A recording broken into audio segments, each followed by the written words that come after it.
I'm going to take this opportunity, however, to suggest that we all hail Garuga. Oh, that's all I'm saying. Forgive me, Doctor. I'm receiving a number of distress calls. I don't doubt it.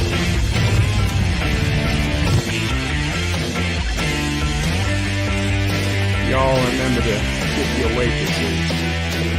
Have a mighty fine night. You come in peace, surrender or be destroyed. Here to make war, we surrender. Both good, important things are needed you people. When the appointed hour arrives, the Marauders will deactivate their cloaking devices and begin transporting Klingon shock troops directly to the landing zone. Landing zone? Where? Tell me. Why not? Your feeble weapons will be useless against us. We will kill all your males and take your females to mate with. All right. Now the Federation's taking over, whether you like it or not. You people, you've been running this planet like a piecework thing. From now on, it's going to be under one roof. You're going to run it like a business. That means you're going to make a profit. Look, these 3 words written larger than the rest, with a special pride never written before, or since. Tall words, proudly saying, "We the people."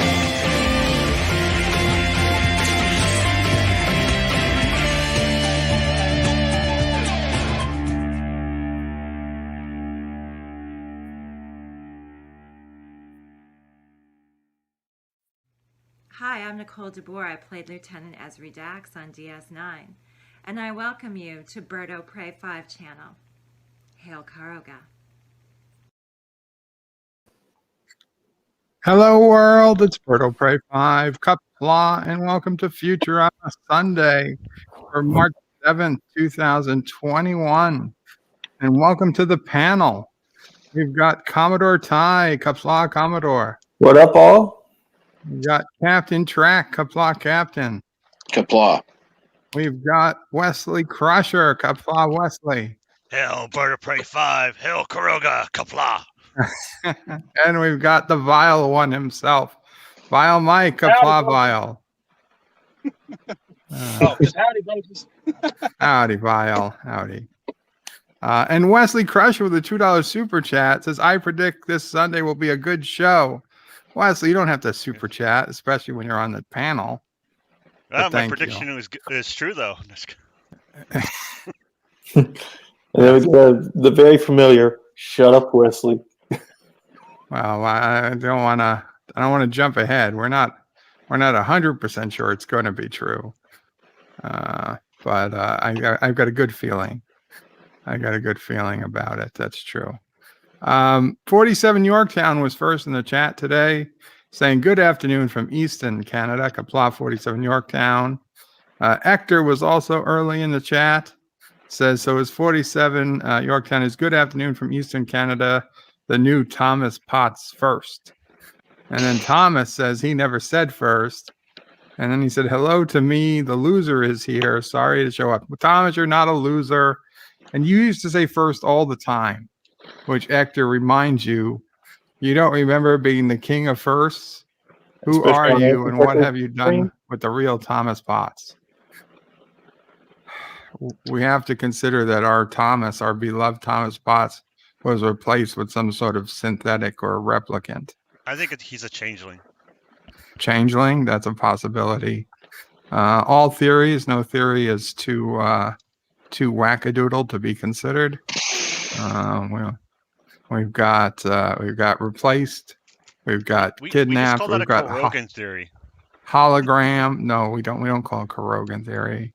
We've got perhaps some type of brain parasite is an option. Is there a brain slug on Thomas? We need somebody who has eyes on Thomas to check.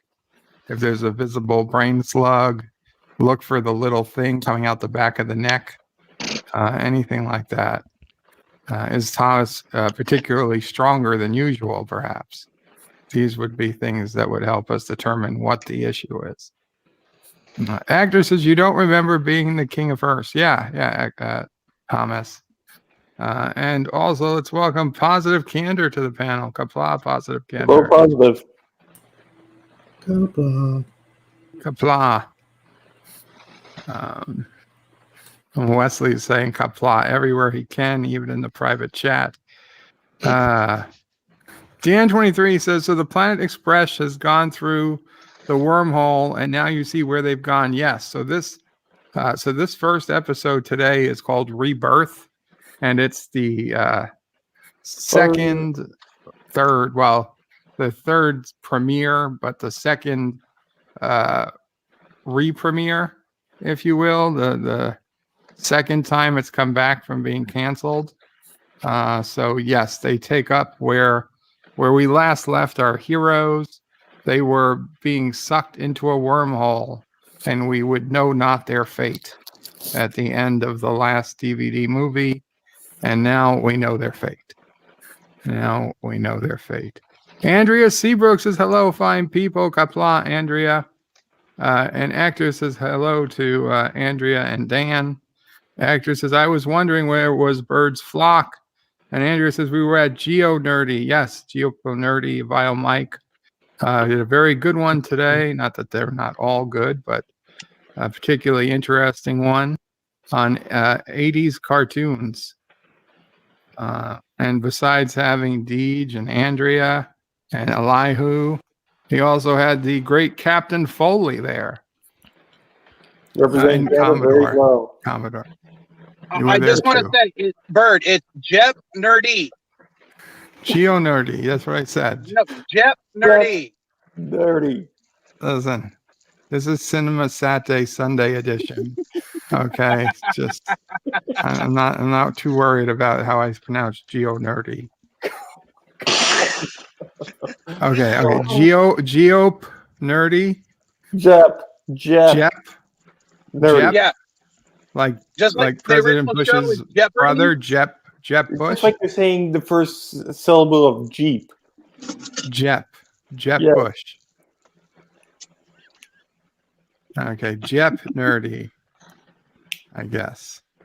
Let's start this Cinema Saturday.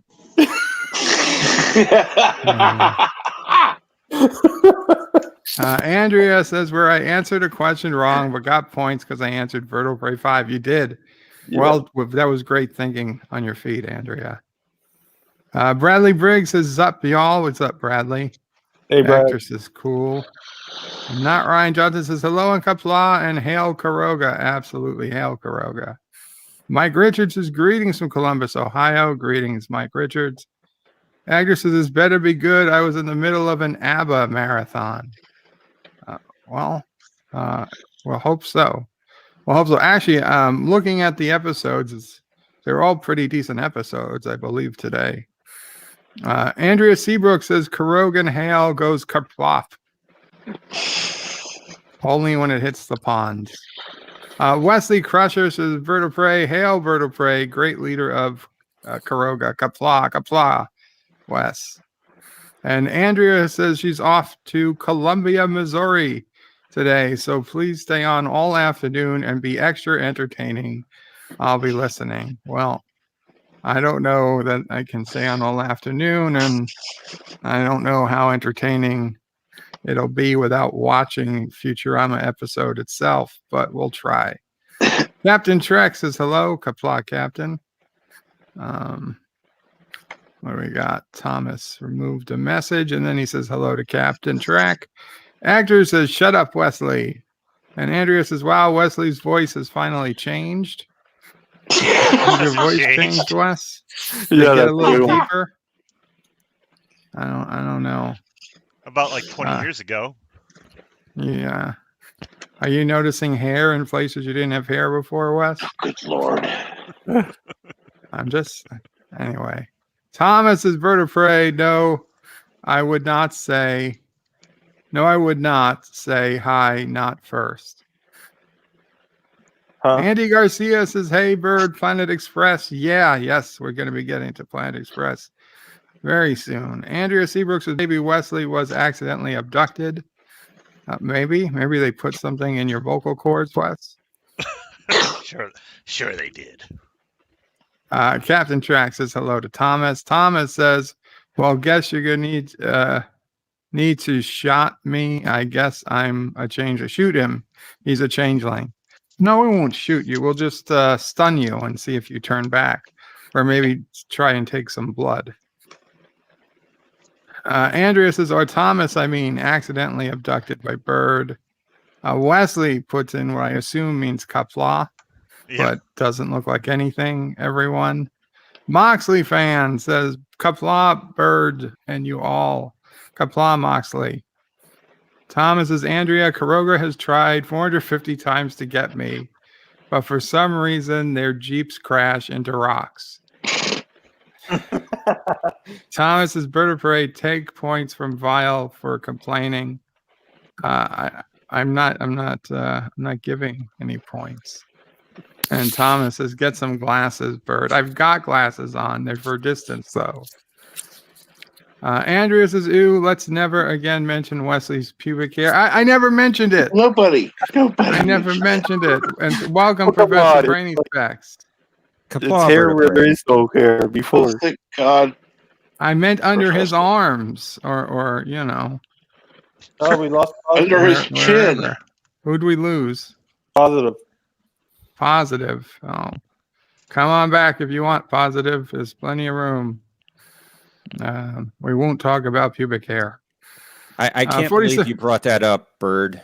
How I dare didn't, you, sir. I didn't. Someone else did.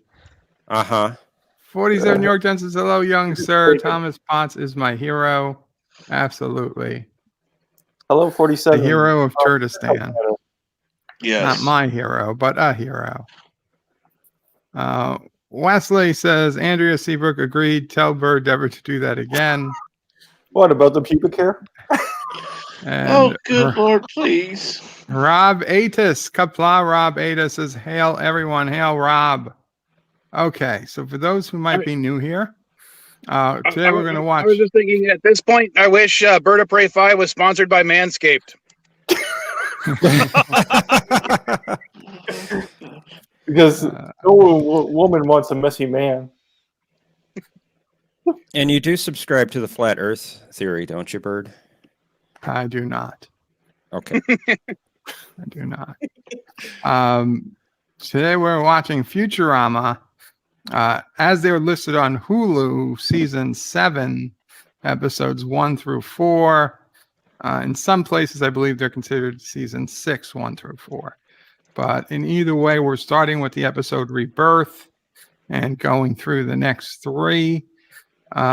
If you have your own copy or if you have Hulu, great. You can sync up and get ready to hit play when I start.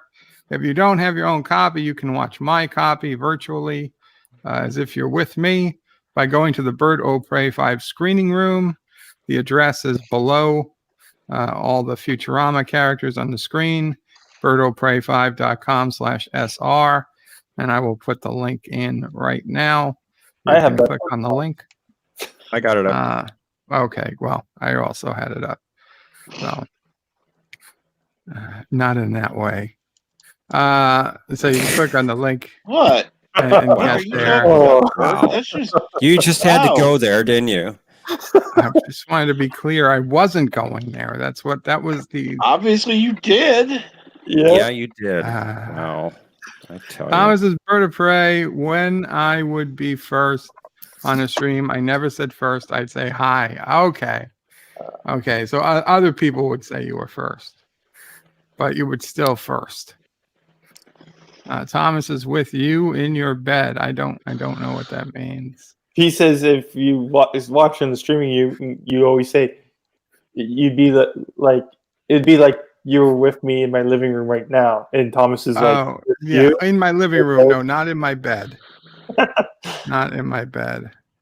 Moxley fans is Bird of Prey. I was kidding yesterday when I said I was a fan of My Little Pony and liked the theme song. I actually hate My Little Pony. It's okay, Moxley. I wasn't judging you. I thought it was a little unusual, but I wasn't judging. But that's good to know. So I will not buy you. Sounds like judgment to me, Bird.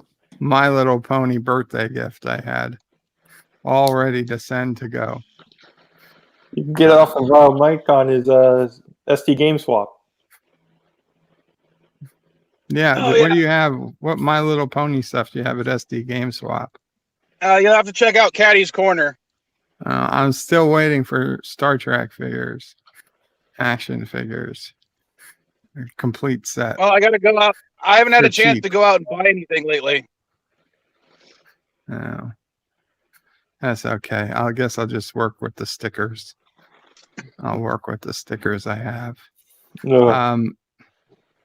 Okay, so we're going to go ahead and get started, which means if you're not already, get your copy ready or head over to the screening room, of which I will do now. You can also now go to Disney Plus and watch it on Star. If you're outside the United States. I don't believe that exists inside the United States. Okay, because you guys still have Hulu. Because we have Hulu, right, yeah. So on Hulu in the United States and is on Star outside the United States. And Andrea Seabrook with a 99-cent, what we call a Doomacorn, but a unicorn, rainbow unicorn. We'll call it a Deejacorn. There we go. It's a Deejacorn. Thank you so much, Andrea. Right now. And you sent another super sticker. And another super sticker, a rainbow. We'll call it a Deej bow. Wow. I'm sure DJ loves you making all those references. Do they have a leprechaun? That's all we're missing. A unicorn pink riding a leprechaun riding a unicorn through a rainbow. Big giant pink bunny. Thank you again, Andrea. Okay, so heading over to the screening room. And a third one. A third one? I don't see a third one. It just came up. Oh, there's the third one. What's that? A banana peel? Yeah. Looks like it. We'll call it a Deej peel. Deej peel. Oh dear. My goodness. Oh man. Hopefully Deej doesn't see this after. He might be seeing it right now. Yeah, he's probably laughing in the chat. Oh, and a cone, a Deej cone. Ice cream cone. A Deej cream cone. Oh dear. Bird, stop on your head. Please stop while you're behind.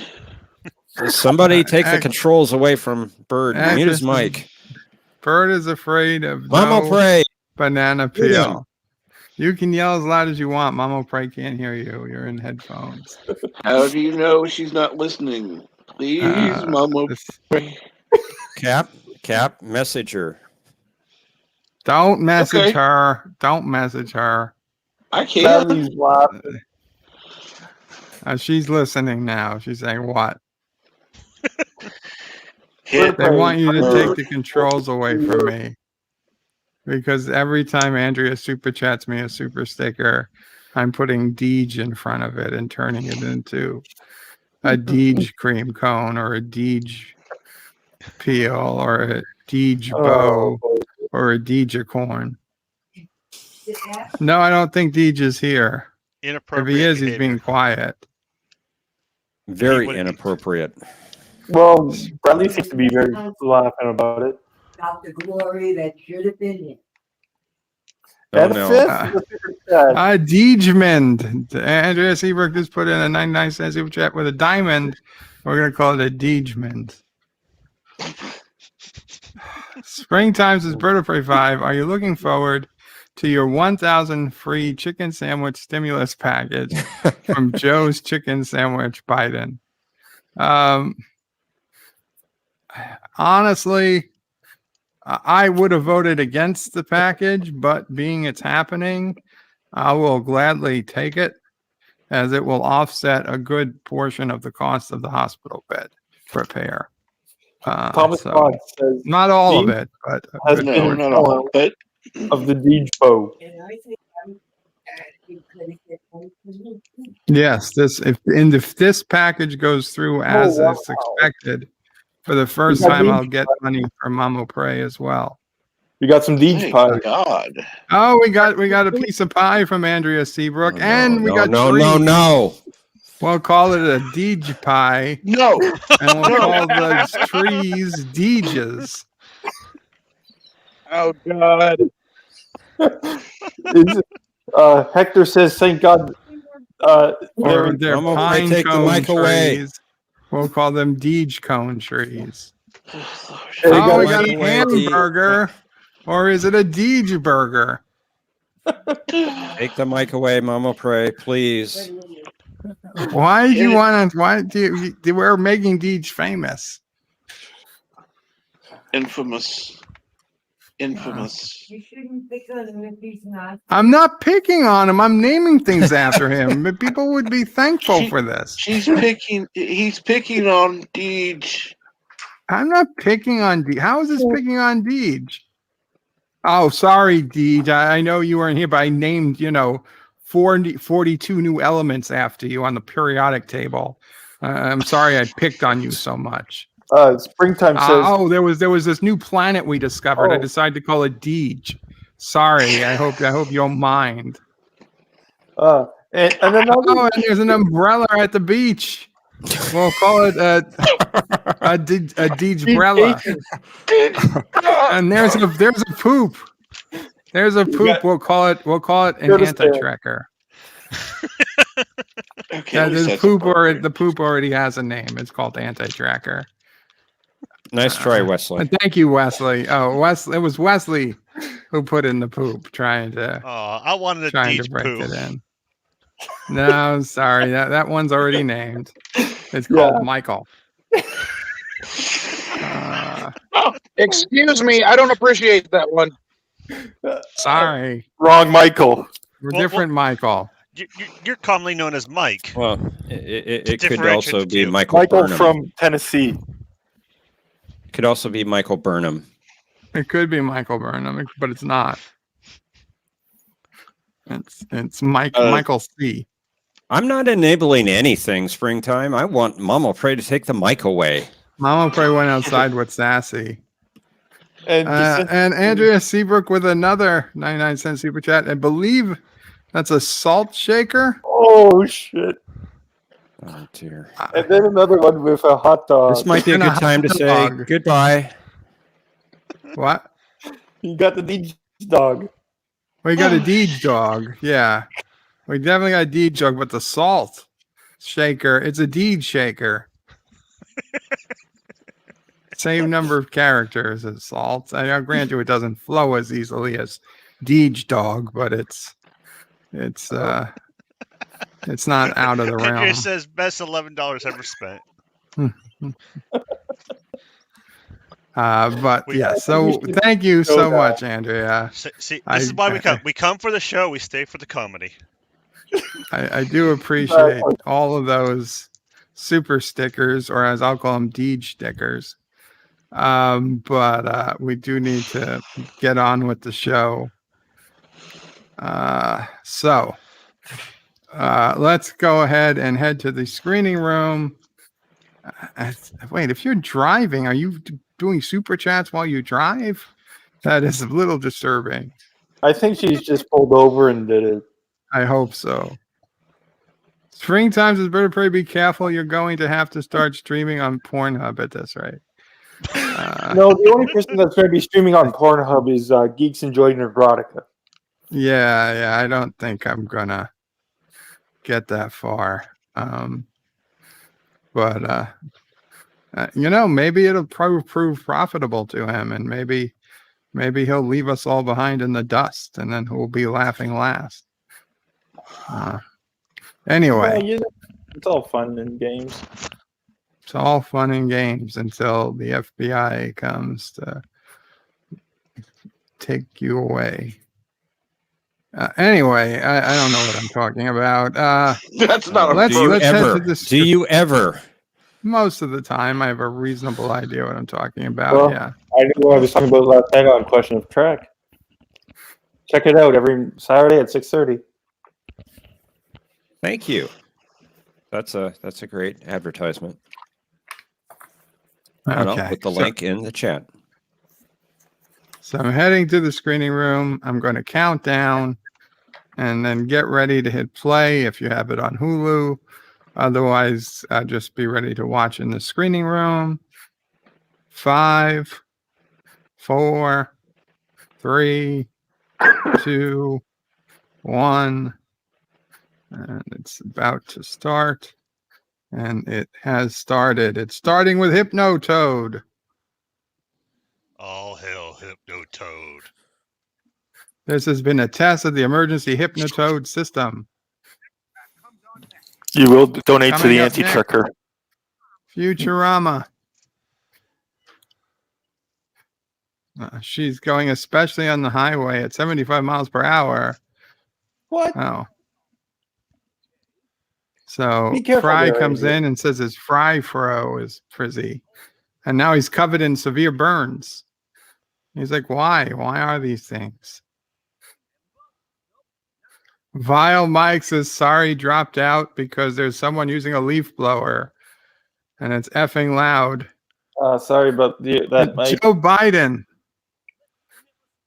Joe Biden tipped $1 and there's says, Joe Biden. if I was president, you would be getting $2,000, $15 an hour, and $900 unemployment.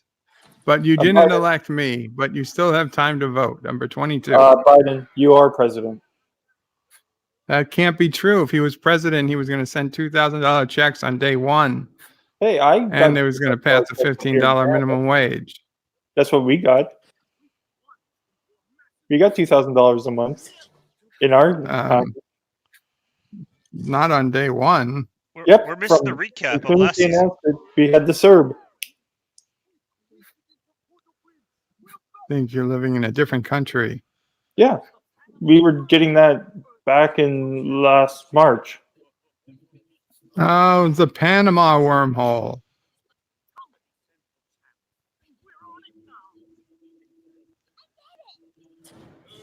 Oh no! Oh no!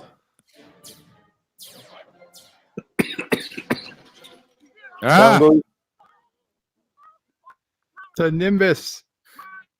I can't take it anymore. Responding. Mario. Safety sphere.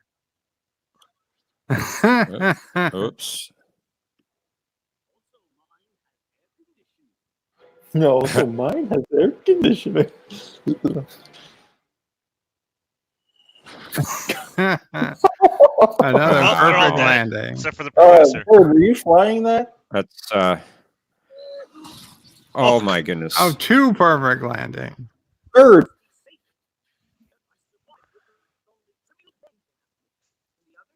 Dablaged. Horror claw. Oh, wow. Skeleton. What? Look what happened to Kip. Kip doesn't have bones. He has a series of fluid-filled bladders. Yeah, it's like you yanking out the guts of a fish. Actors is a perfect SpaceX / Kurogan landing. Yep, that's a Kurogan landing for you. They're dead, Jim. Oh, that would have been a great line. It's like, they're dead, Jim.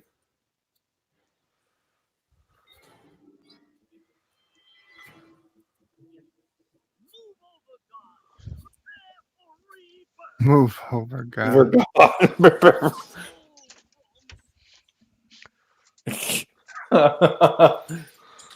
Wow. It's okay. Their brains are still intact.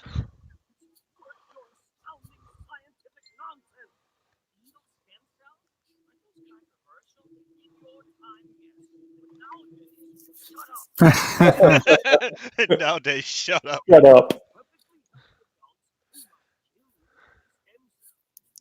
Oh, it's perfectly fine to kill adults for them stem cells.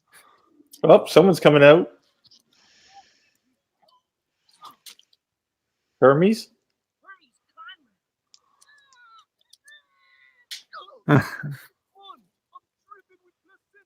I'm hearing a little bit of an echo. Yeah. Okay, I'll lower it.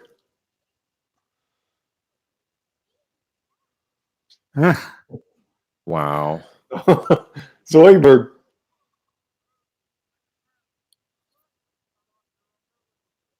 Huh. Come on.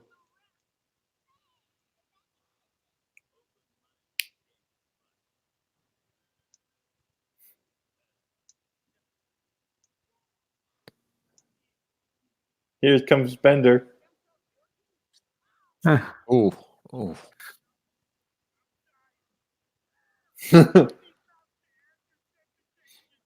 Mouth to ass resistance. Wow.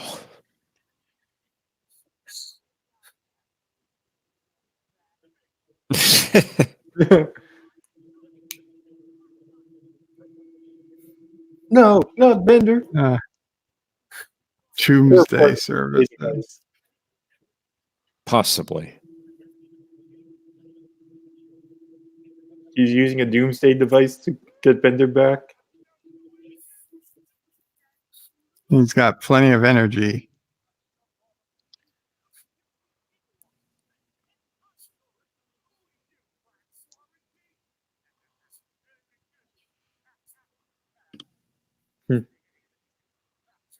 There goes Bender. Where's Leela? Is she not back alive yet? No, that's interesting. Leela hasn't popped out yet. And Fry doesn't even care? While Mike says Krogan landings need more explosions and fatalities. You can't get worse than what Birdo 45 has landed.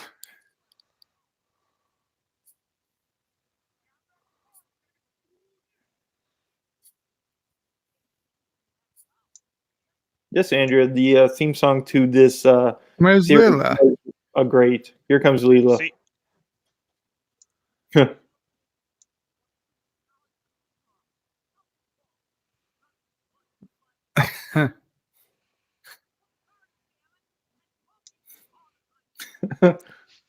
He's poking her.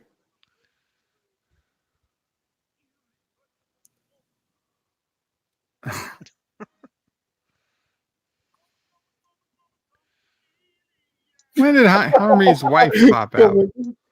Gotta love the little culture club reference. Oh, Lego. Why couldn't they sell those in stores?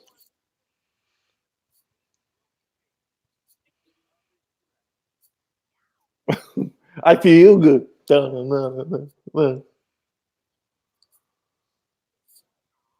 Ew. Exactly. Bender is always right. Not always. Star Babes coffee. Cold coffee. That The darn Star- Cyclops. Build a bot. For ages 8 and 9.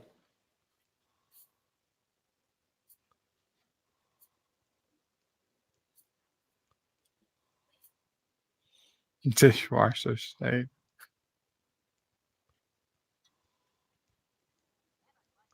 File says now Caddy says she wants to hang out and play D&D. Oh boy. What edition? Sounds like fun.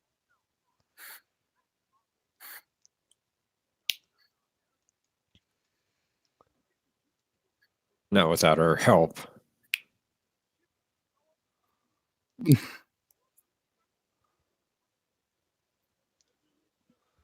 The bathroom burglar.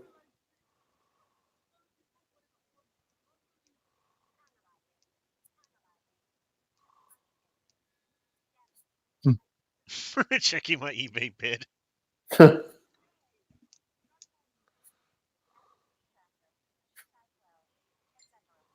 And now Leela is a robot.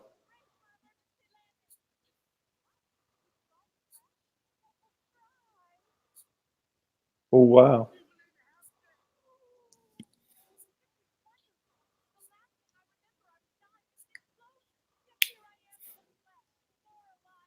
Yeah.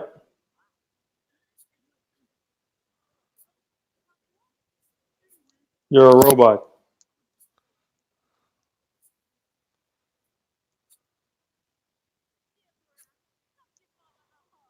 I Oh. never noticed. Hermes said he's going to hit the showers, and he showed up on the screen. Yep.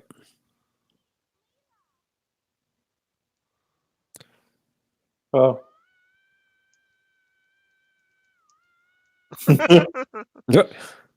Hello, can someone scream? She can scream as long as she wants.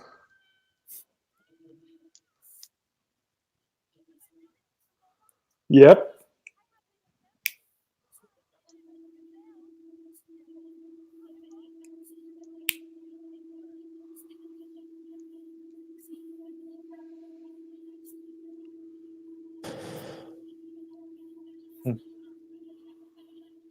Then pow. Studio 1, 2, 1, 3, 3. Studio 1, 2, 2, 1, 3, 3. It's 129. Mm-hmm.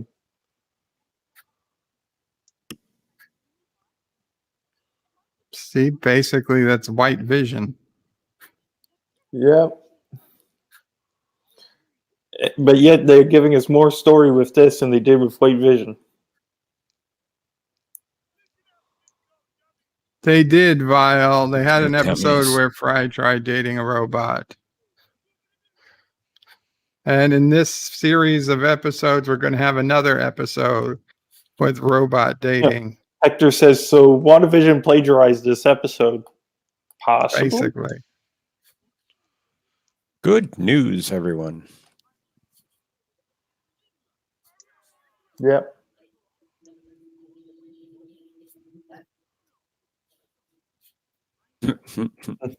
There's always hope, but don't get your hopes up.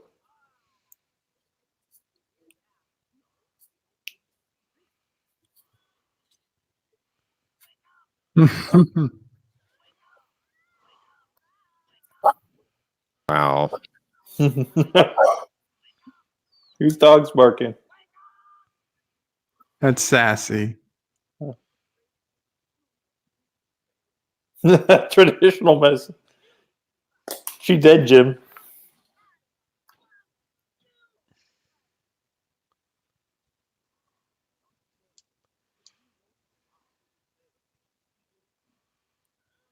T-Berg says, good news, everyone. Bird of Prey checked his base.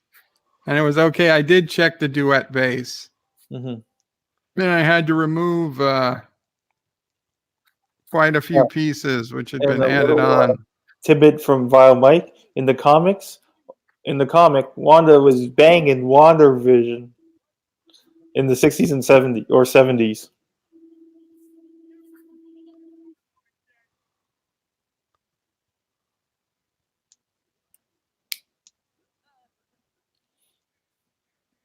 And he's crying. This is like Sleeping Beauty almost, or Snow White.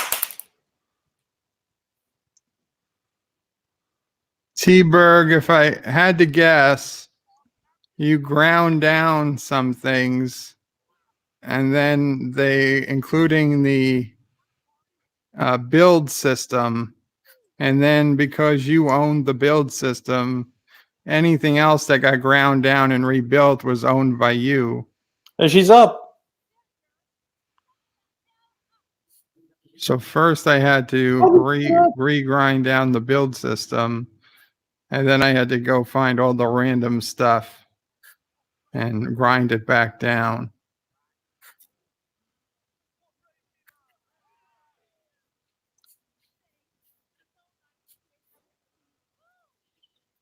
Uh-oh.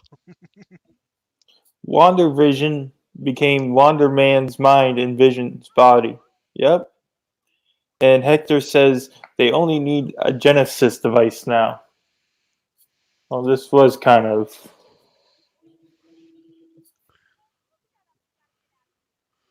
No, you shut up. You gotta get out of here. There goes the coffin. Looks like a Dr. Seuss monster. Yeah. Or And T-Berg, I was missing a I knew I'd left a mining ship there. I just built another one. I did think it was missing, but I didn't find it. What was I going to do? Just look through space for a missing ship? I built another one. Cinnabon can find any grinds made in the game. He could, but Yep.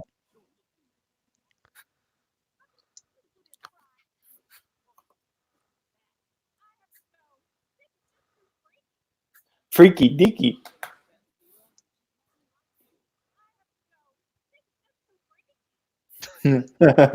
Oh yeah. Oh dear. Could they just do like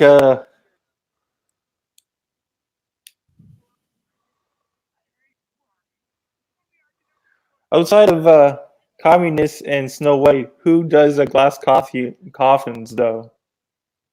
True. Can't think of anyone else. Kurogans, that's the kind of norm over there. And Hector asked if T-Bird hijacked a ship. Ban GTA. I'm not sure if he did or not. People with beautiful corpses is the answer. And Biles like, I say threesome with the Leelas. That would be good. T-Bird, yeah, but that's the point. Like, it's like outside of communists and Snow White who uses a glass coffin, because Lenin was the leader of the Bolsheviks.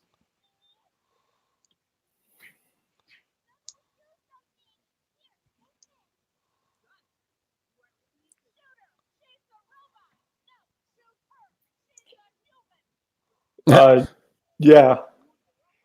Are we doing a Star Trek 6 reference here?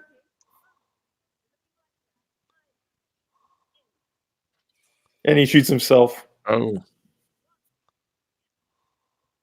Right between the lungs. And he's a robot. The plot thickens. Oh dear. Is this all a dream?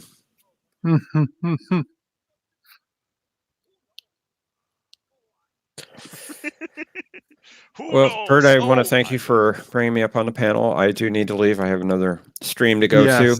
No problem. Take care, Professor. Professor, have a great stream. Thank you. You have a good guys, show. If anybody wants to prefer to head over, where are you going, Professor? And he protects Leela. I am going over to Old Media Guy's channel. We're going to be talking about science fiction fans, what we're doing. Are we kind of slaves to what mass media gives us? Where do we go into the future? It's a philosophical discussion. I'll be on the panel with Dr. Alex, meteorologist Katie, and Old Media Guy. So if you want to head on over there, we'll welcome you over there. Otherwise, enjoy Futurama. Yep. Very cool. Good maybe luck. After Futurama, if you guys are still going, I'll pop in. Okay. And I'll put a link in the text chat if that's okay, Bird. Oh, yes, of course. All right. So everyone have a good day. I'll catch you all later.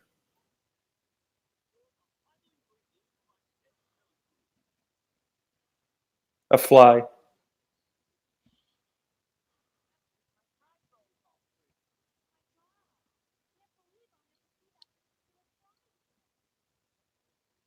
And out he comes.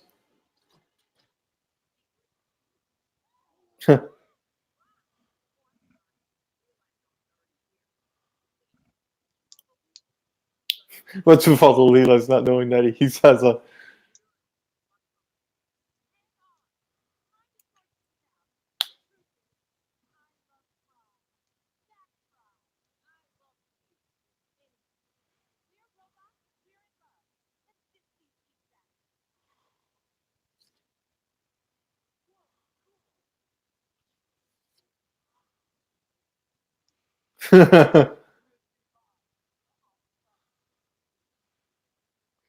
Is he going to fix his hole in the chest? Nah.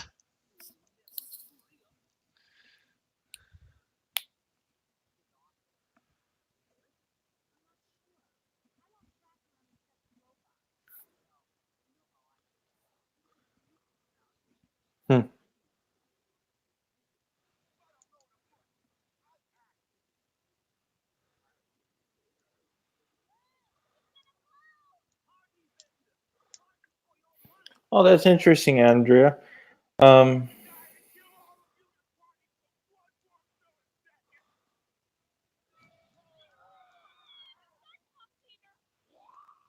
Cyclops Eater. Who did he turn into? And there goes Bender.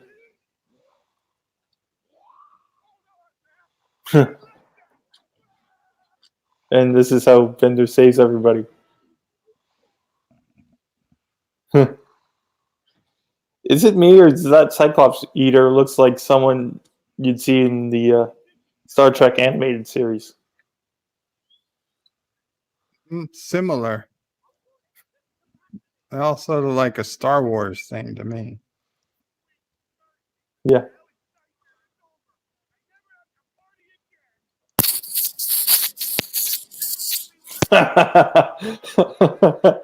Oh, well, that's a good one. RoboFi needs a wiener like he needs another hole in the chest.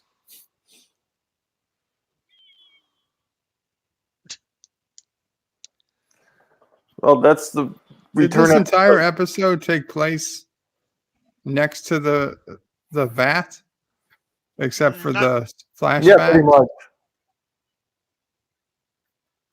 Not the entire episode. They went to Most of it. Leela. But outside of that, I think most of it took place in the. Oh, most of it. Okay, but not the whole thing, I guess. Yeah. So this one is I forget how to really something Leela. It was a pretty good episode. An alien spacecraft or a spacecraft comes and starts censoring the people of Earth. Oh, is that Brannigan episode? This is kind of a WandaVision episode. Yeah, an episode in an episode. An early WandaVision episode.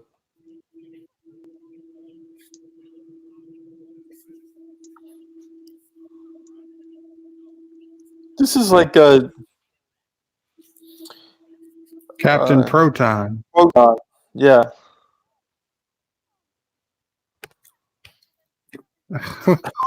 Talk me back up and ravish me. Love it.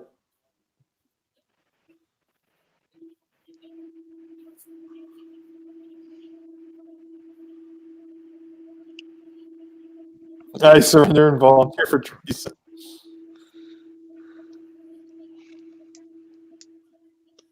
Captain's Musk.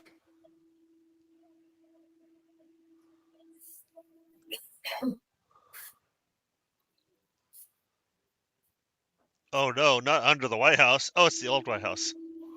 Mm-hmm.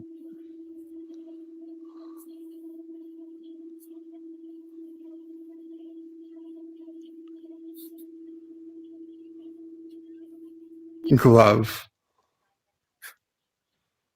Hey guys, more.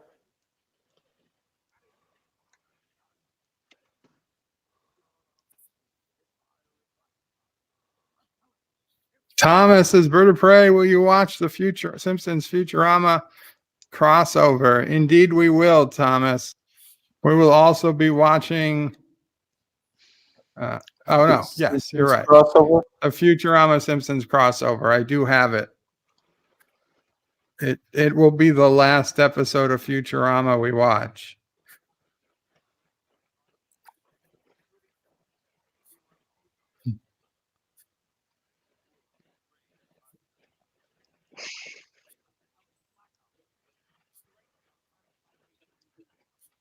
It's a carbonated tape.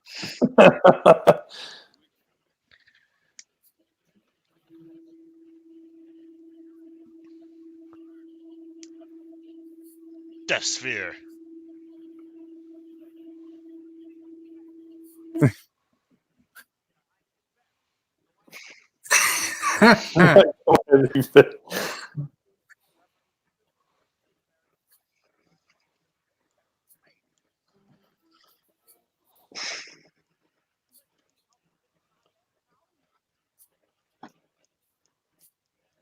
Very crazy.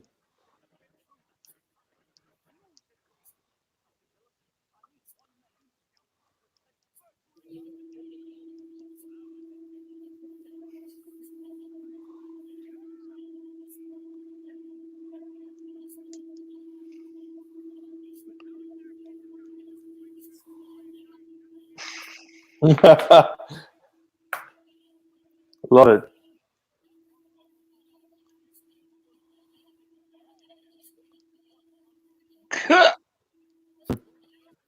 What about what's happening with Google now, Vile?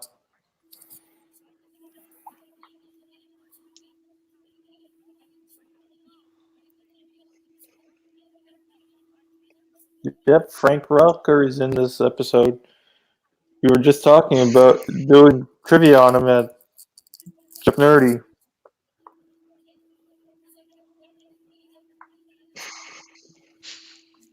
Cape Knievel.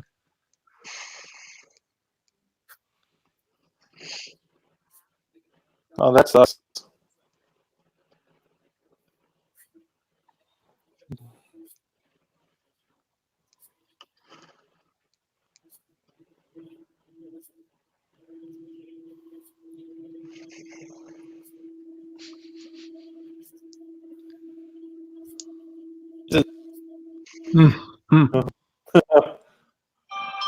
That's the old style of transporter effect sound from Star Trek.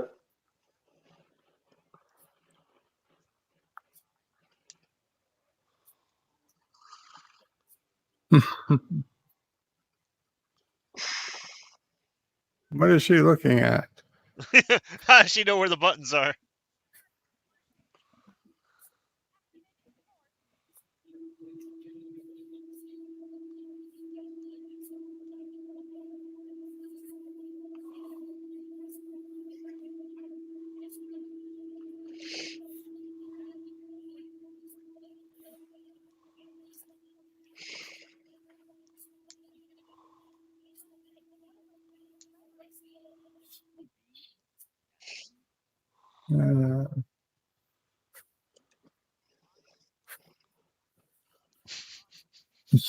v-giny.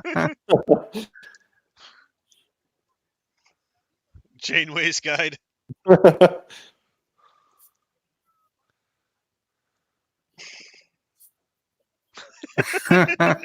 Disco ball.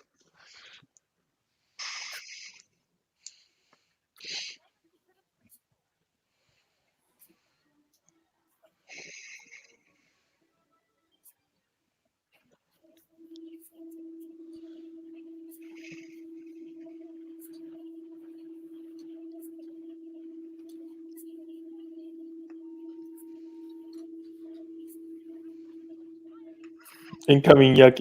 Firing pocket rocket. Oh boy.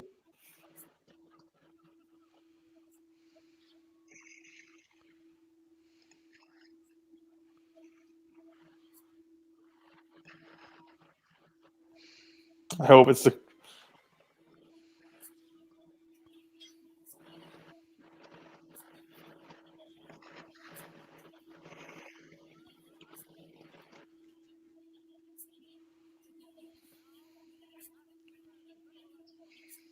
Viles is totally not a TMP parody.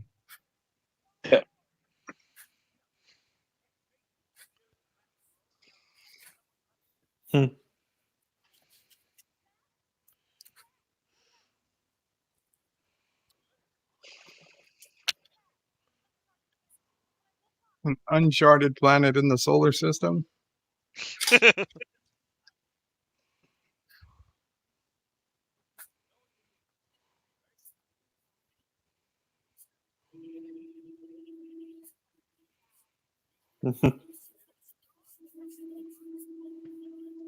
Old nature is.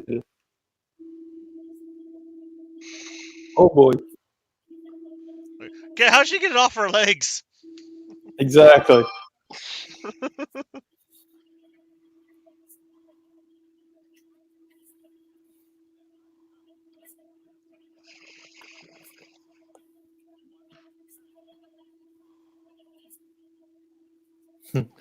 Totally not a TMP parody.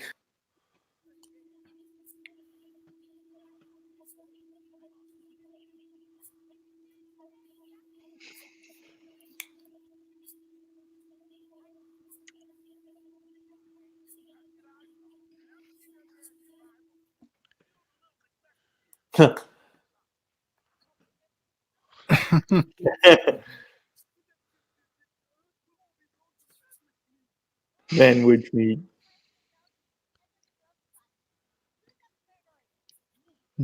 Who's up for an auction?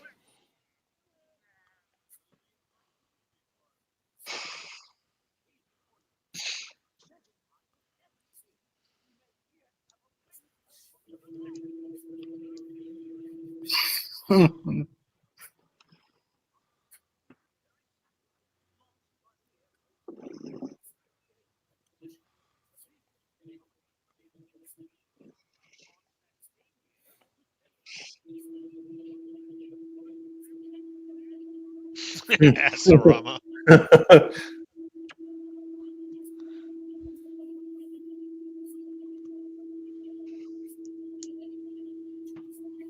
Oh, come on. We get the changeling.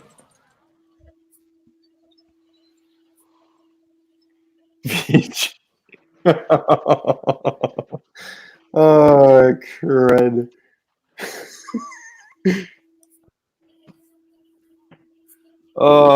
We got the changeling. The original episode, the changeling. Poopeter? Pooper. Is that where Antichecker's from? Yep, that's where Turstan's located.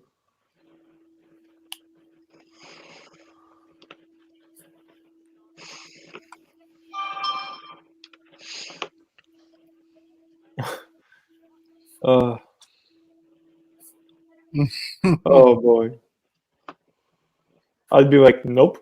Let's get going.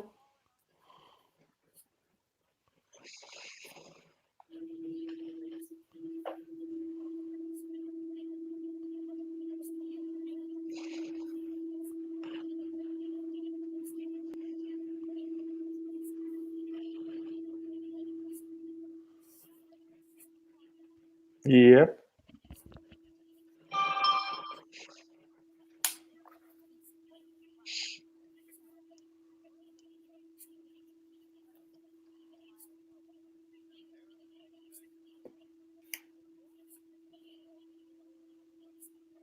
Is he going to remove the tree from her legs? He was too heavy for him.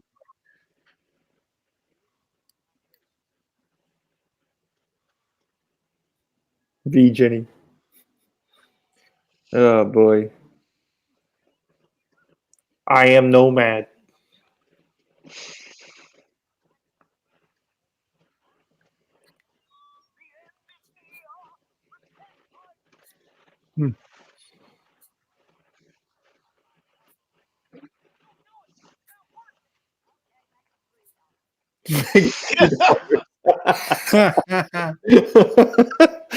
Oh boy.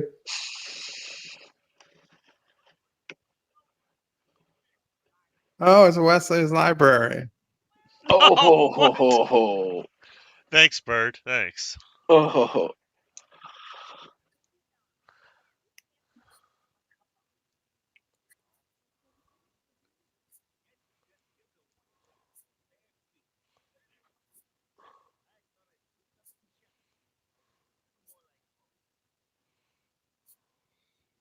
How about lifting, trying to get her out of from the tree?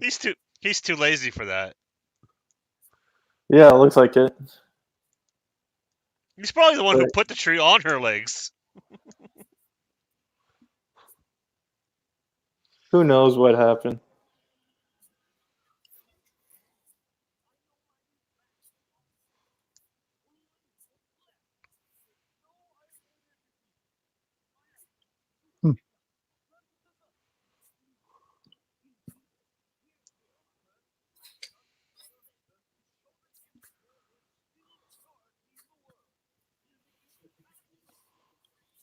The last unspoiled acre is in Piroga, by the way. I highly doubt that. So religious cults go to Kuroga to pray? Doesn't matter if they're religious; they're just a cult.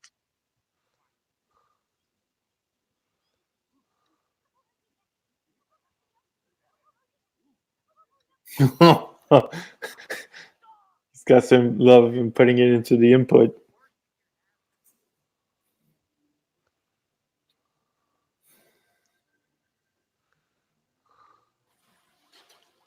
And there goes Earth.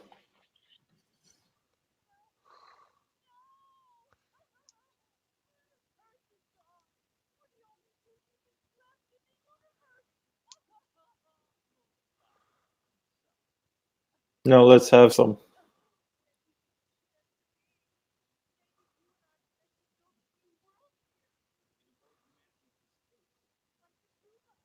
Like the tube.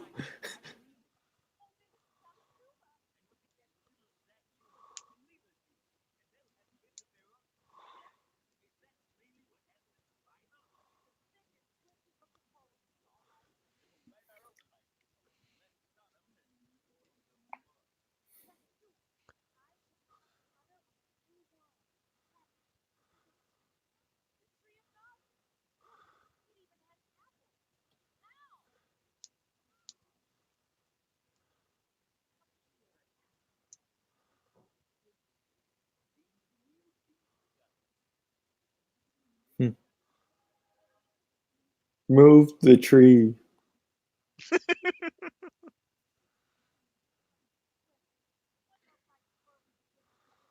Take care of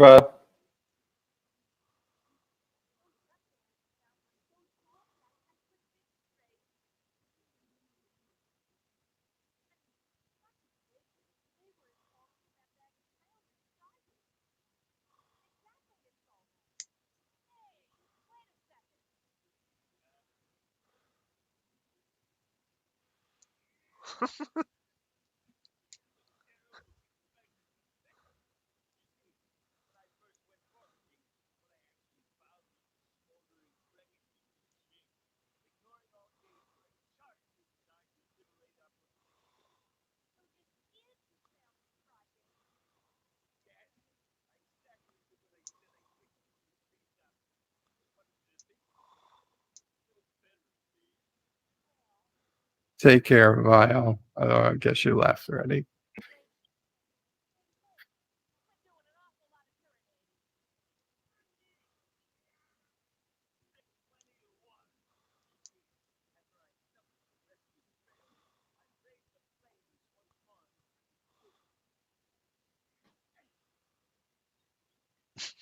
Beer.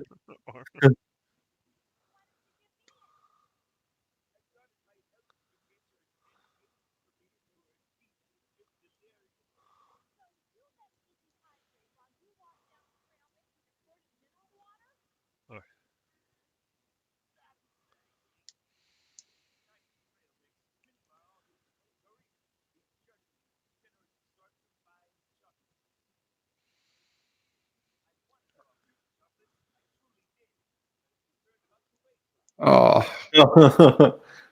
it's not good.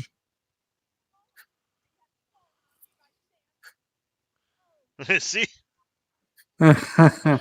He did put the tree on her.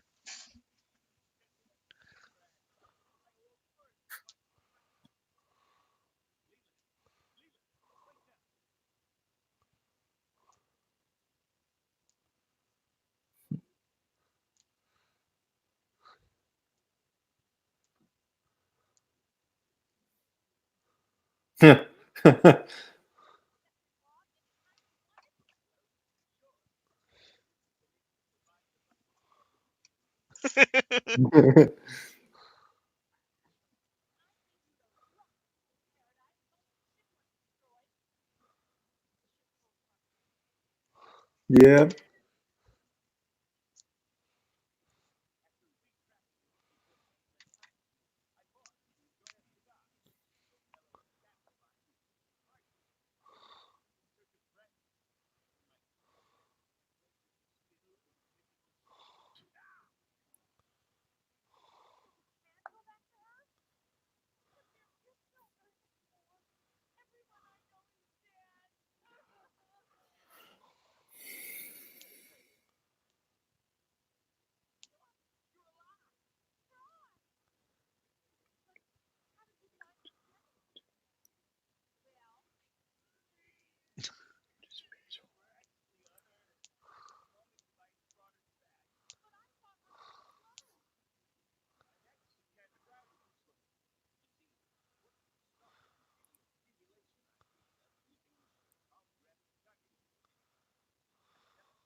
It's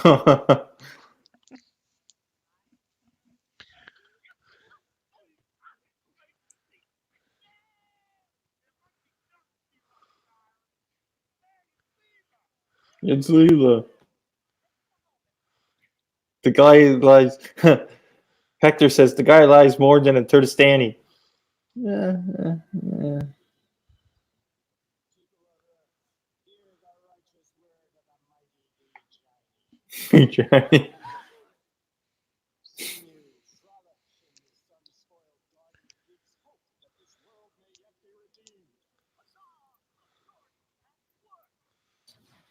Oh.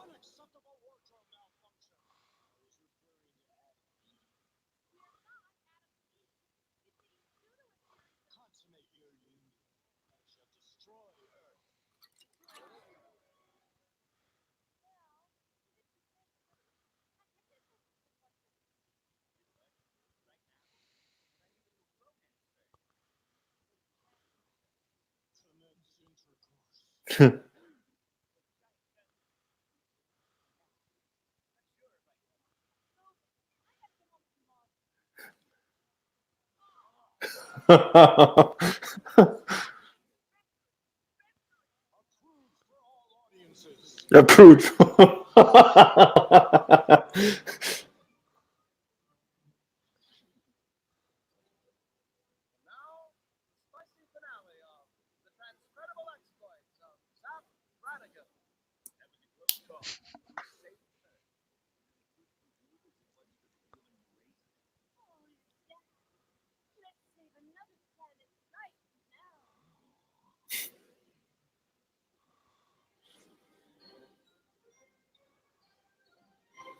It could have had a stronger ending, but That I was a liked weird it. episode.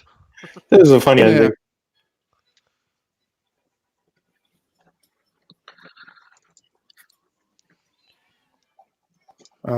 Actor says, so this is like an even more twisted version of Passengers with Jennifer Lawrence and Chris Pratt.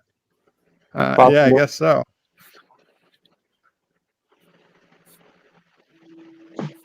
Passengers is an interesting movie. Oh, for sure.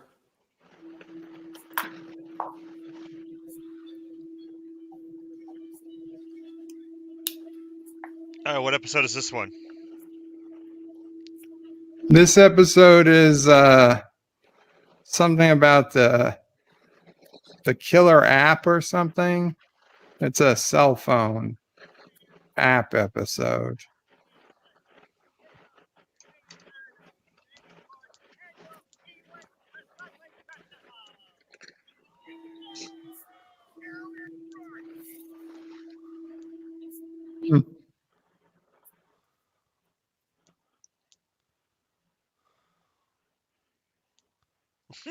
Vote rigger. Wow.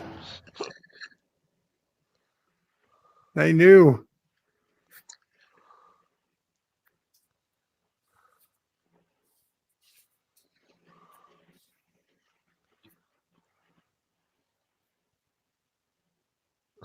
Oh no.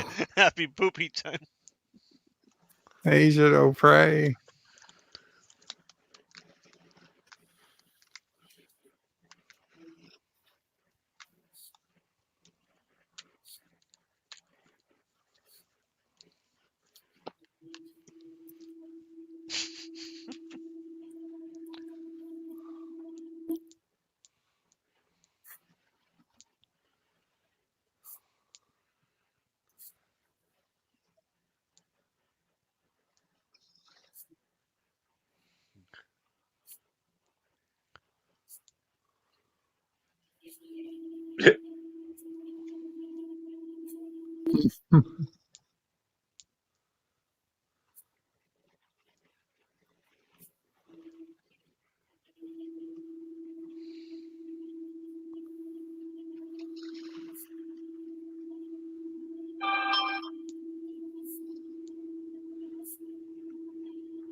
This is another Mandalorian episode. Scene.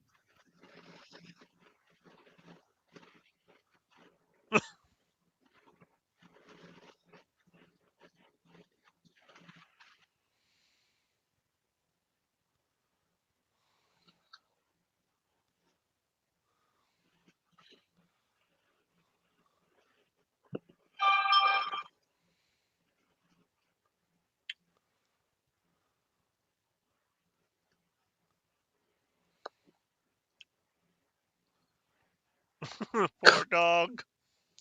Oh, poor doggy.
Wow.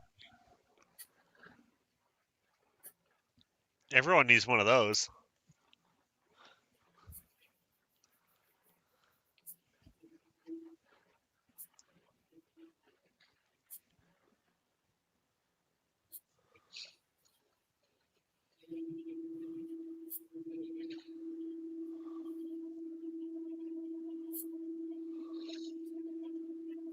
Stop for thinking. Right.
Krogan, Lynn, you're right there.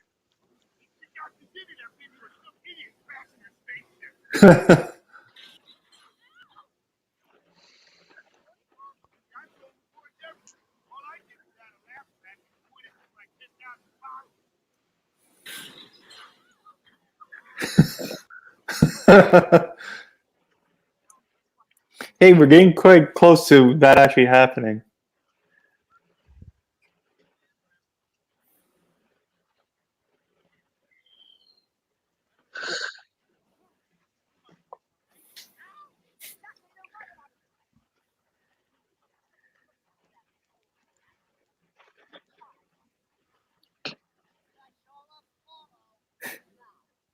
Love that chair is so nice. Nice touch on the chair there.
Love it.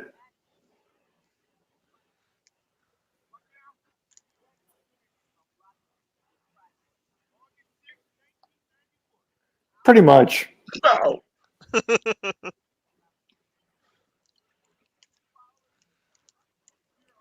First one to 1 million followers wins $1. That's probably a lot of money in the future. Oh.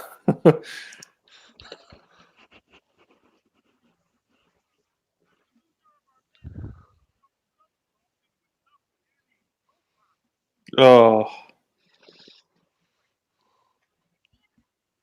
Oh, God.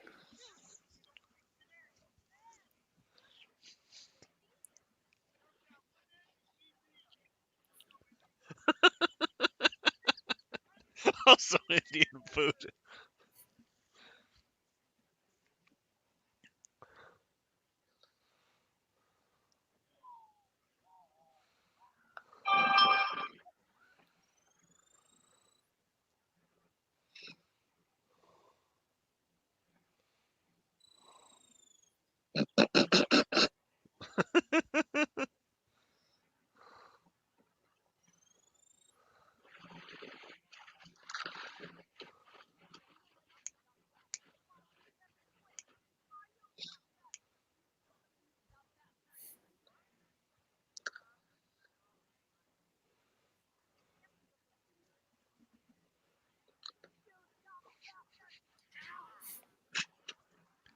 I think Mom would be the perfect wife for Bird. She's got her own minions and everything.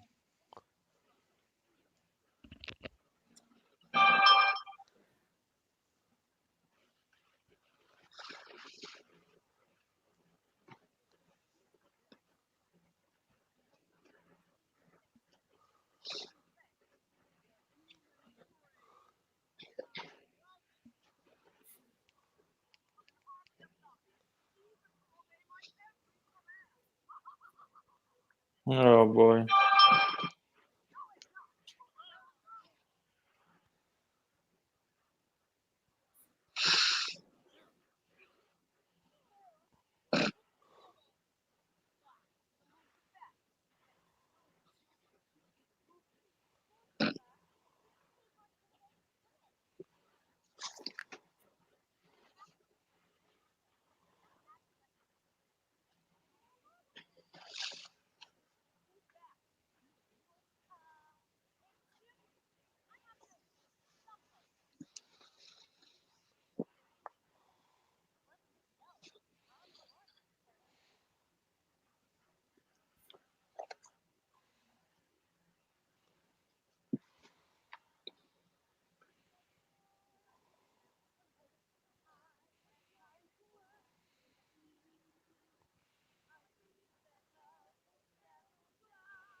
Nice.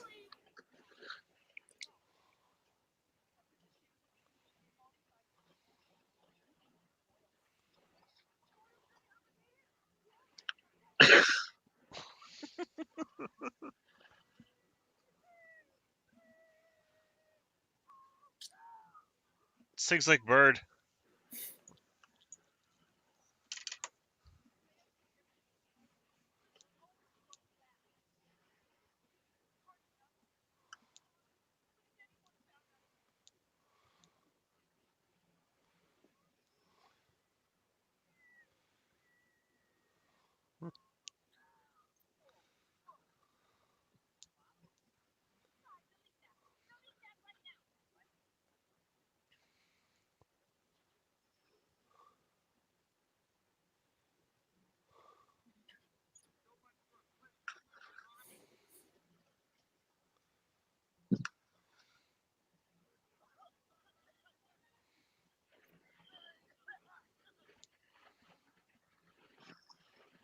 Huh. Oh no.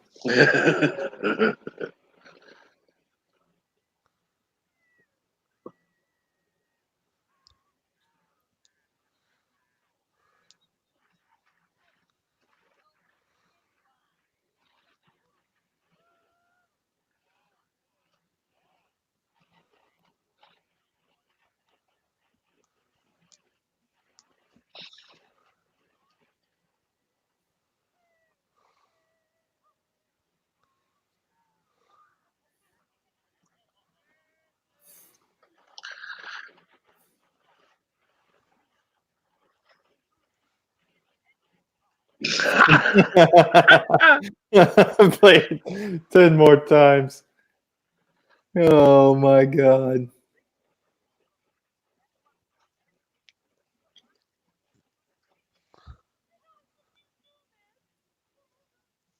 And she found out. Of course. You knew it was going to happen. Like, no. How did they even know? You don't even see her face.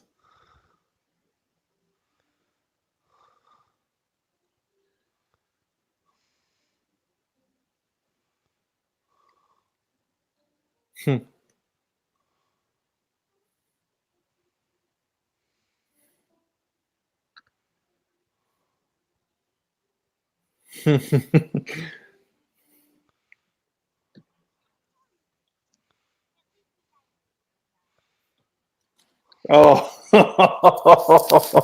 How much worse is this soup going to be?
Why does that plug look like it's from Europe?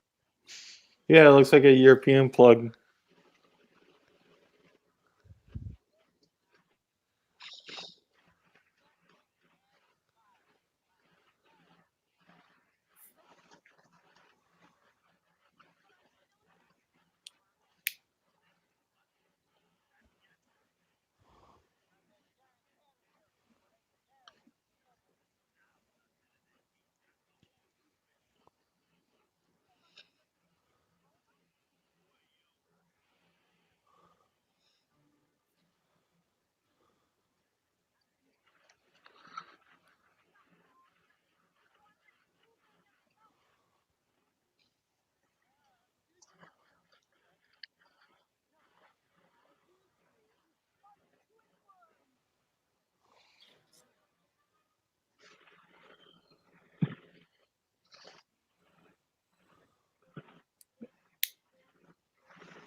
Mm.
Oh.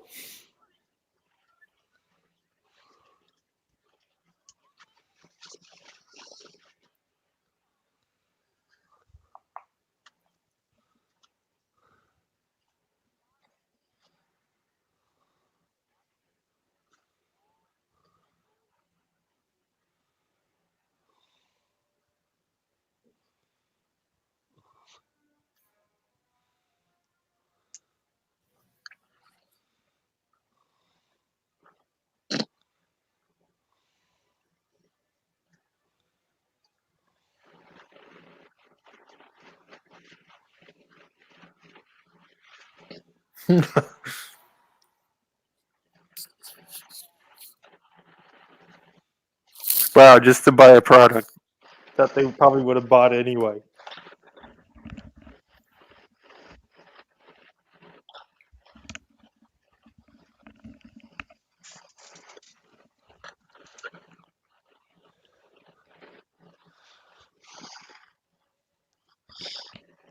All right, Bird. I want to thank you for letting me come up, but I got to get going. Going to work? Thank you for coming, Wes. Oh, take care, man. Yeah. You guys have fun? Yep. I appreciate care, you Wes. stopping by. All right, take care. See you later.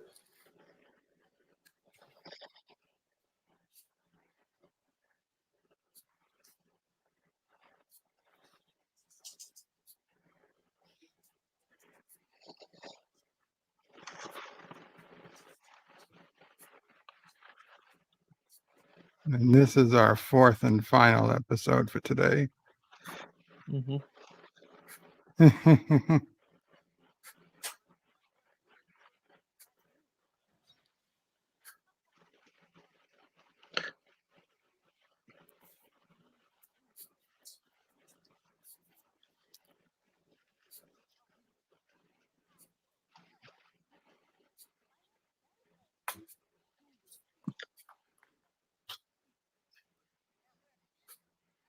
No.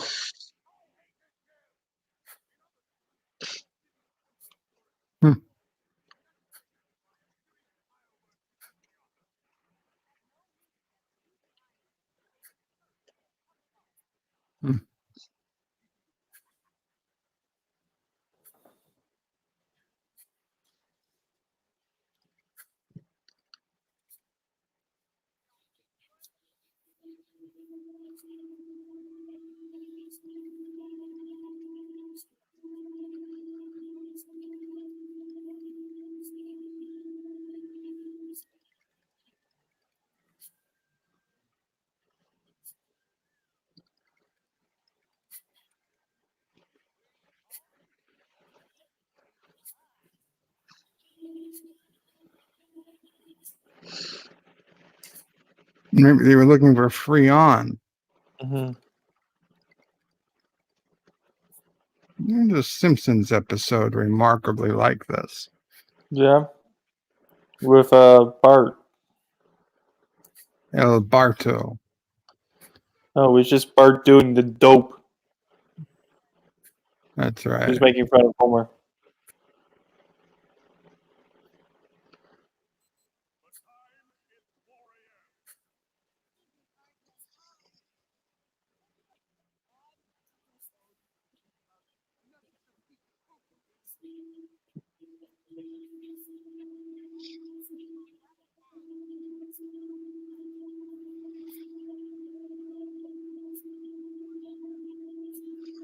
For the month.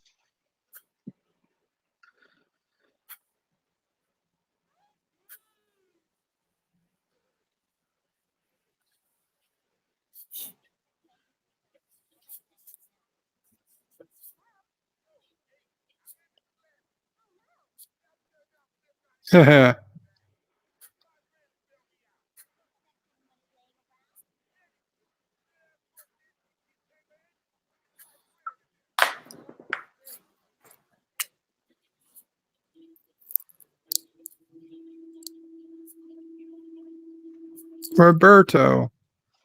Mm-hmm.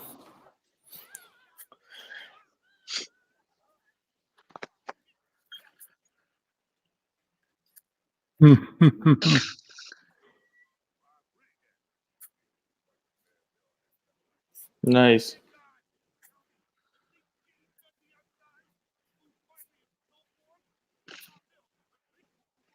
How's the Jap doing? I've heard many people lately. The murder purpose.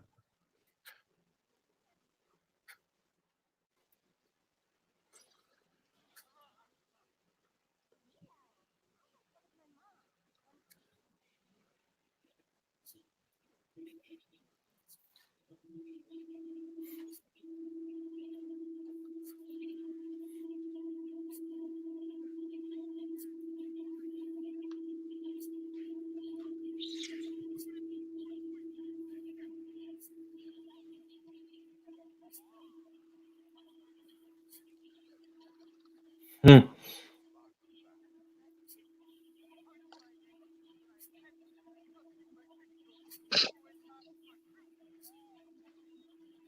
Because she can't keep it with Tiff. herself. Welcome, future man, Joseph. Greetings from the future.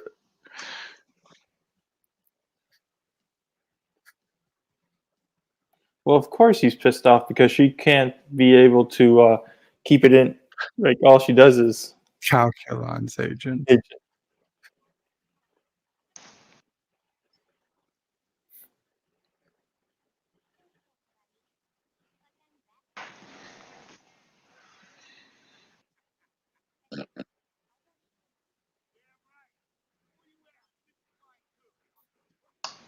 Lassie.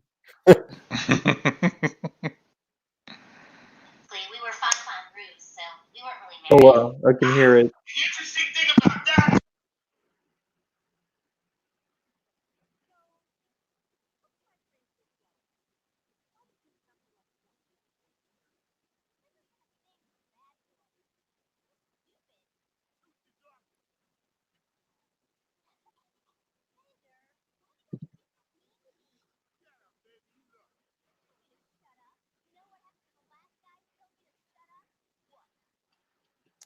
She made love to him.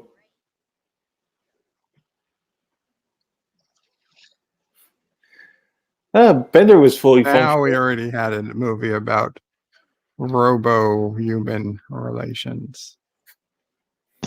It worked with Data and Tasha.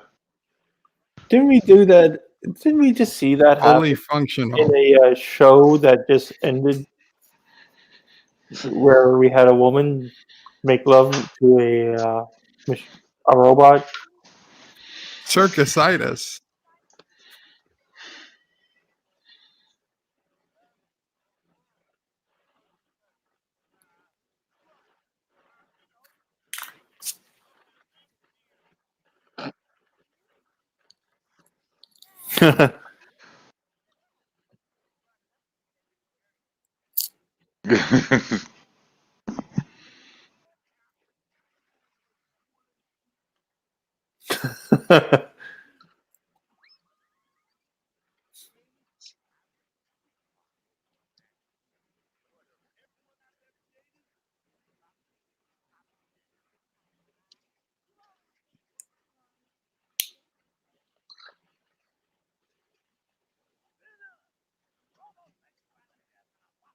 Abomination.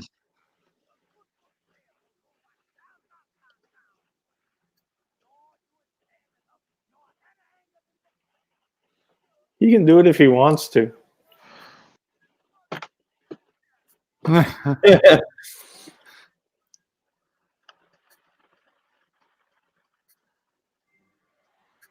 Planet Tornadus. Tornadus, oh geez. Oh, this is Katie's planet. Remember that level on Besiege? Yes.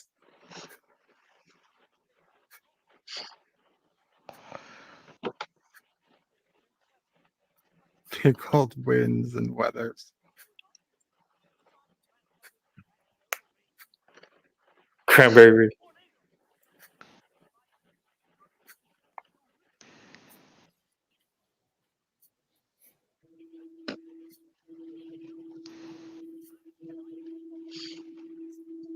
What? Huh? How will cattle prod help? Well, I got them to go out there.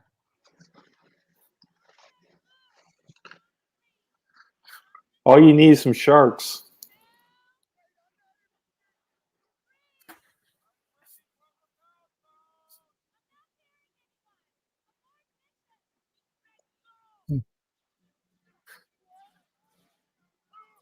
How are guns going to help? Shrink rays.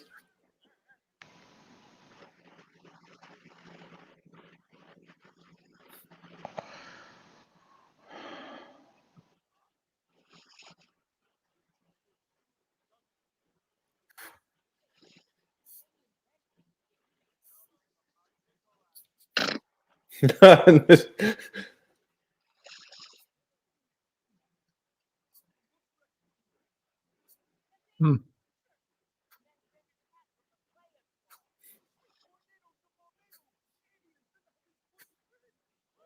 Tornadoes of Barbados. That's not. And there's you the don't get clothes. tornadoes. They're in the jar.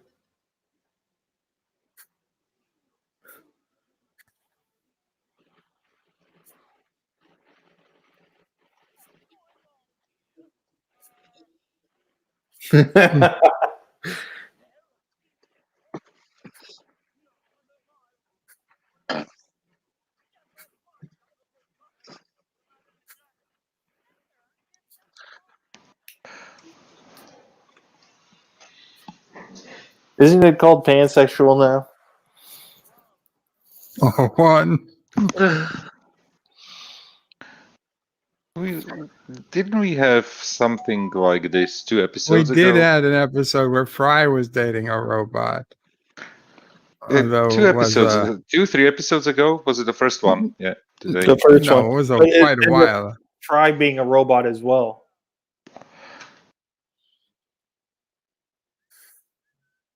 Oh, that was a Lucy Lou bot. I mean, even today. Today.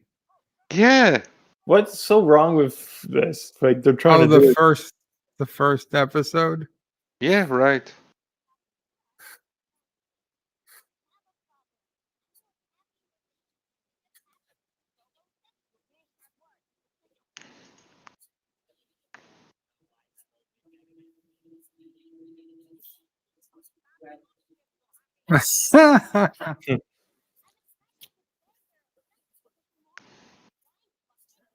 No. Oh.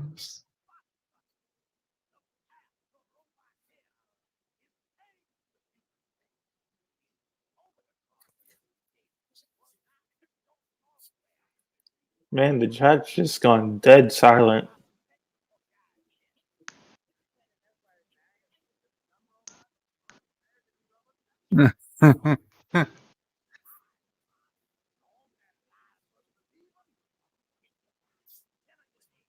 Amen.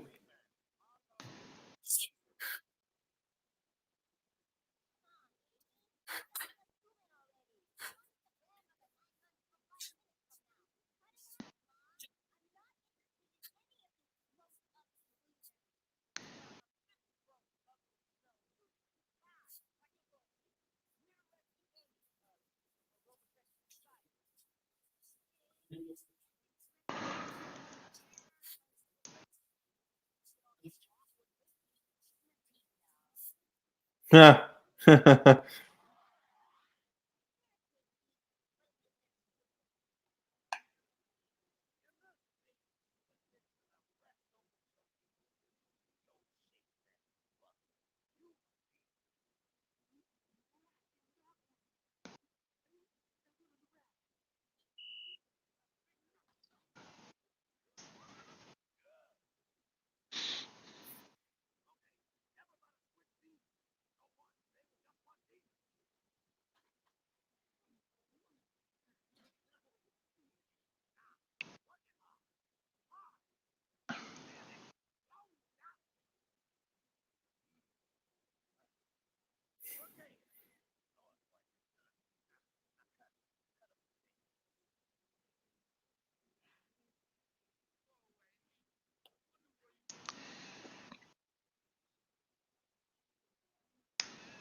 And Zoidberg.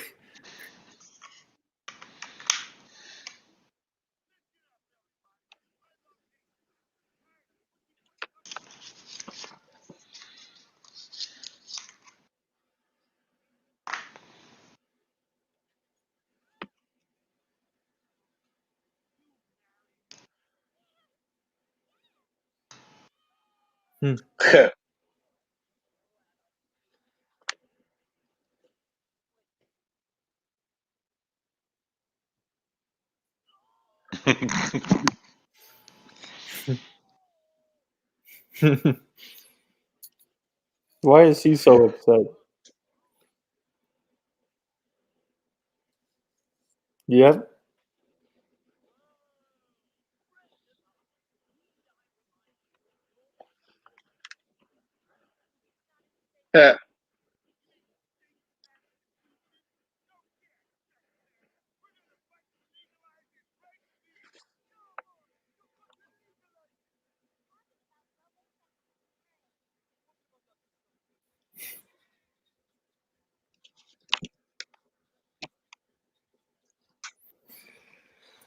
Oh boy. Yeah, typical summer day in New York City. Yep.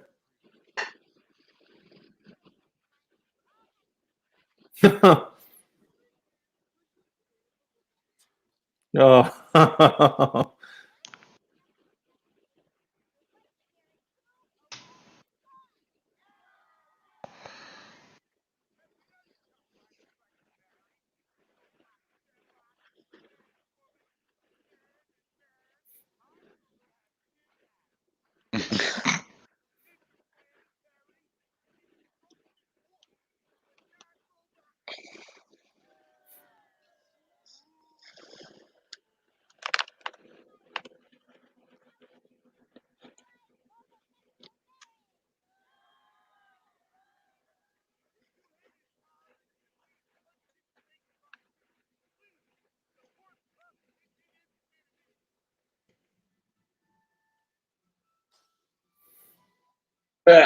Hmm.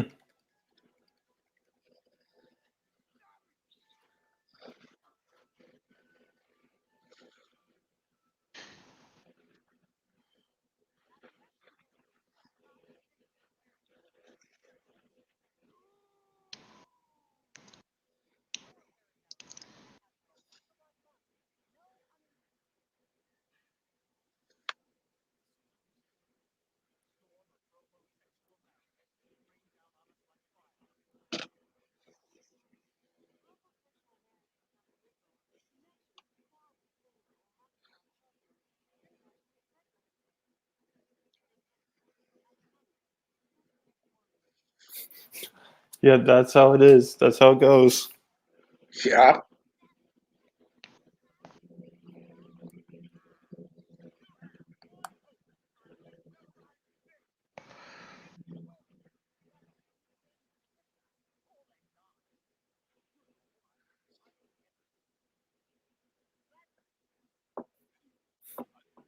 It's okay. Love it.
43 years.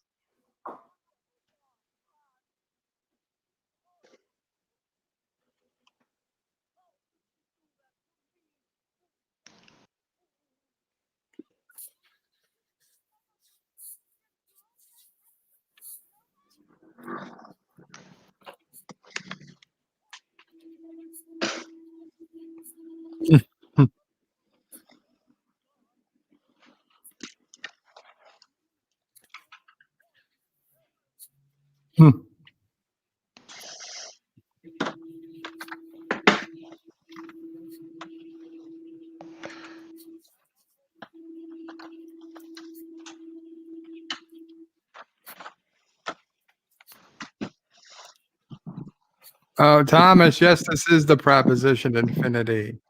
Yep.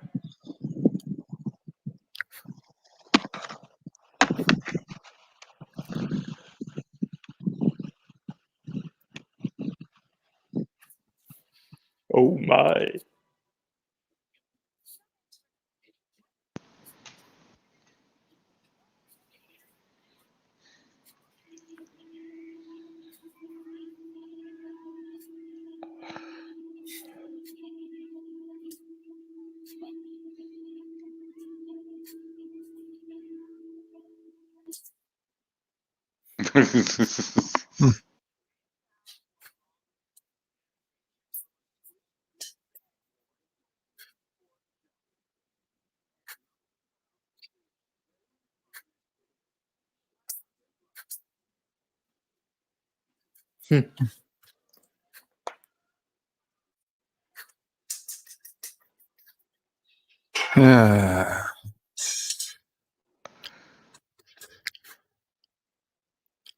The moral of today's story is that if you want a girlfriend, you need a motorcycle.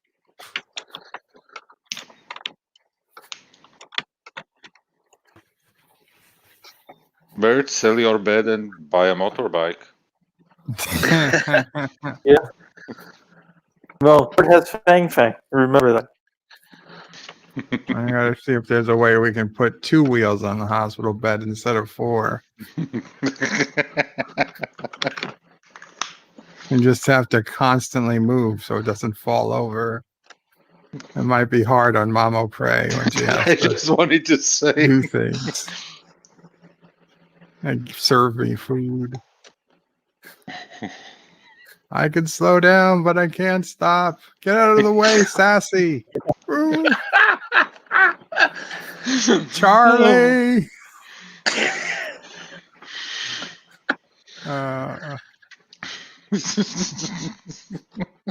Yeah, that might be problems there. I guess we better not.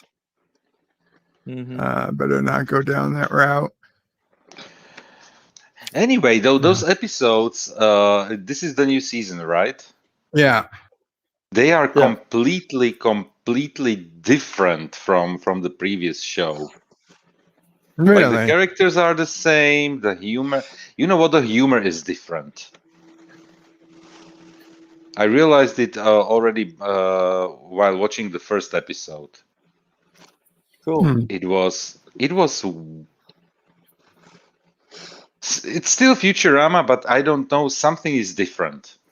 Well, yeah, it's different. I mean, this was many years later.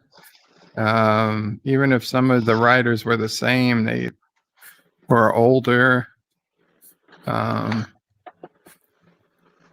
Obviously, they weren't on cable TV. They were on network TV. They weren't on network TV. They were on cable TV.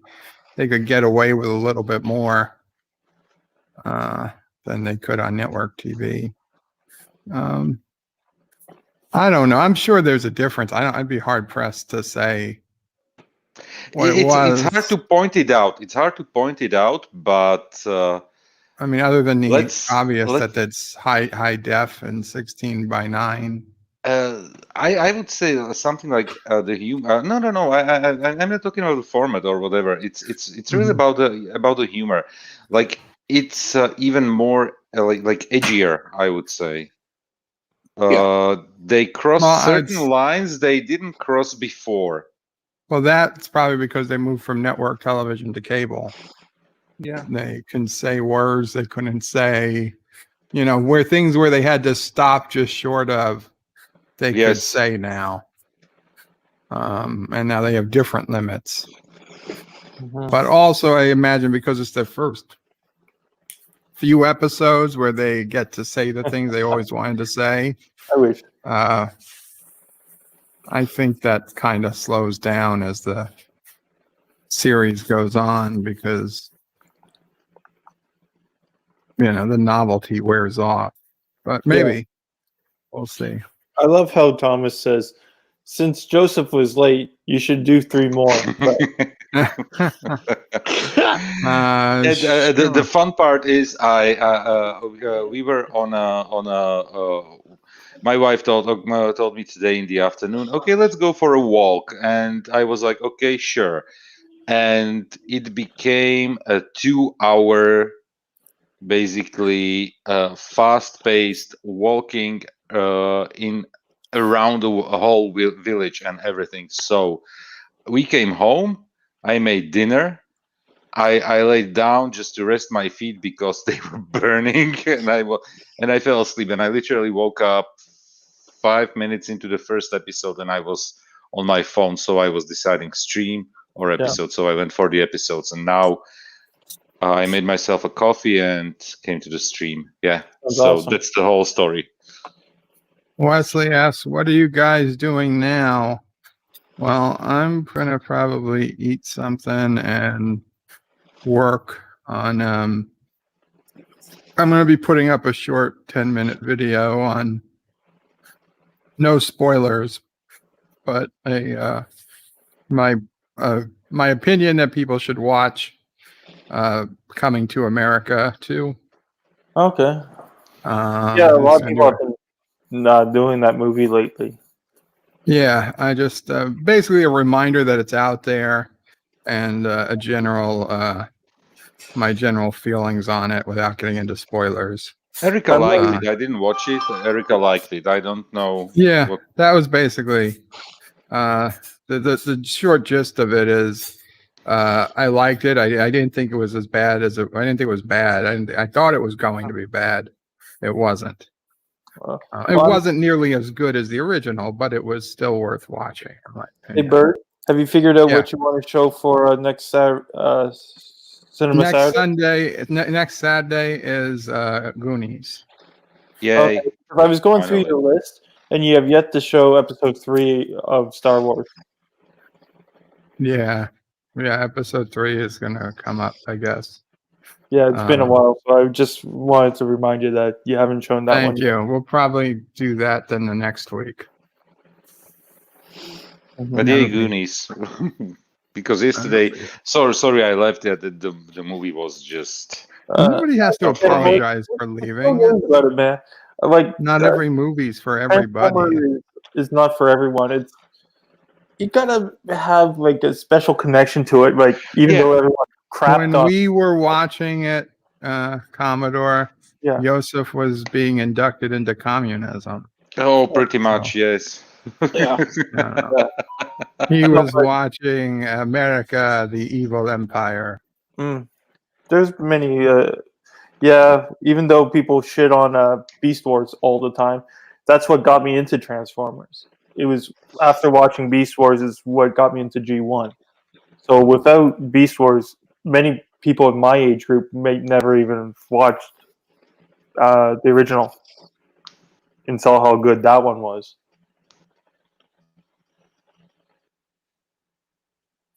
Let's see. I don't see anyone else streaming to send anybody off to. Yeah, it's been quite quiet today, it seems like. Nobody to tag. You gotta stay on. You heard it from Normal Prey herself. You got to stay on. Well, there's Rise and Shine with the Valkyries. Yeah. There's Heels versus Babyface. Those aren't, the usual types that we send people to. But I'm hoping in the next couple weeks to do a quick movie review on Sonic. The movie? I haven't seen Sonic yet. By the way, I watched the 5th and 6th episode of Resident Alien. Yeah. Show is so good. Mm-hmm. It's so funny. Yeah, my reviews have been just skyrocketing as of late. Which is great. Yeah.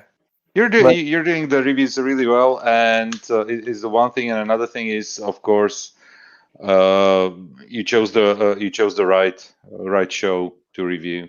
Yeah, because I knew not many people were talking about it, so at least that would have gotten me some traction. And I just wish my WandaVision reviews were doing better than they are, because it's like it was a pain to get up. Stay up until 3 in the morning to watch the episode, then get up at 8 o'clock in the morning to do the review. You should have done something more controversial, like saying how great it was. I kind of said it was good in the my review. I might do a summary, because after thinking about it and doing some more in-depth going into it, it did do what it said it was going to do, and that was give us a story between Wanda and Vision. But it just felt like something was amiss. Like, even if they didn't have a special cameo at the end, it just felt like there was a miss.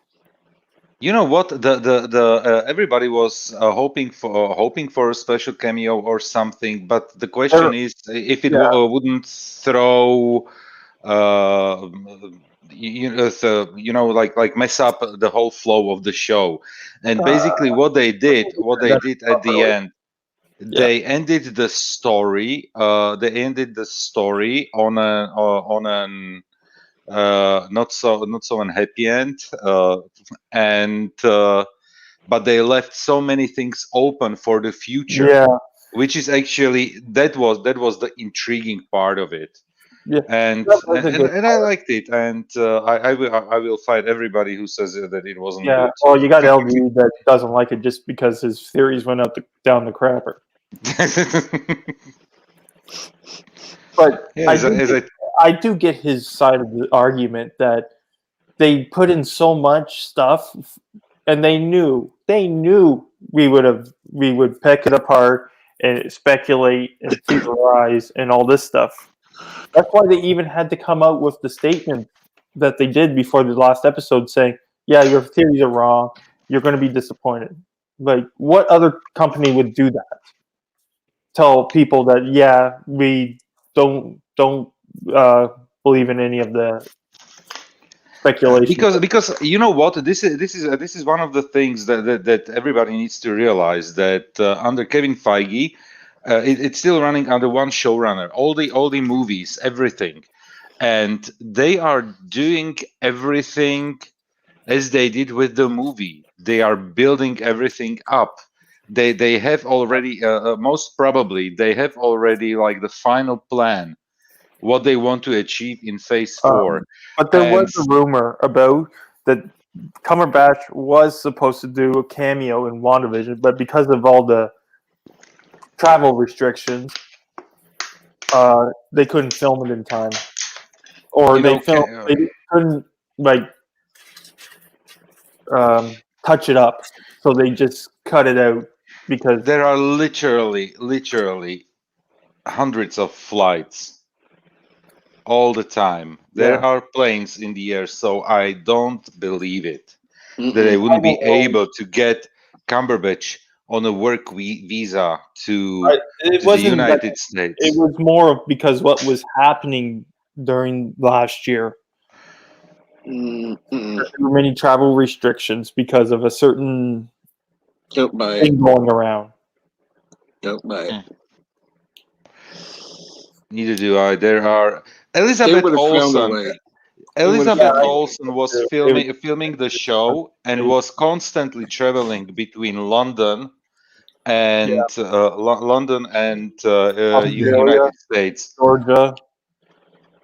There was. There's nothing else they would have green screened it. Yeah, they should. So no, no. That's. I just had to bring it up that there was the rumor going around. There is the rumor going around now that they did have a scene. They just couldn't get it in time. No pun intended, but I think they have already another end game in their minds.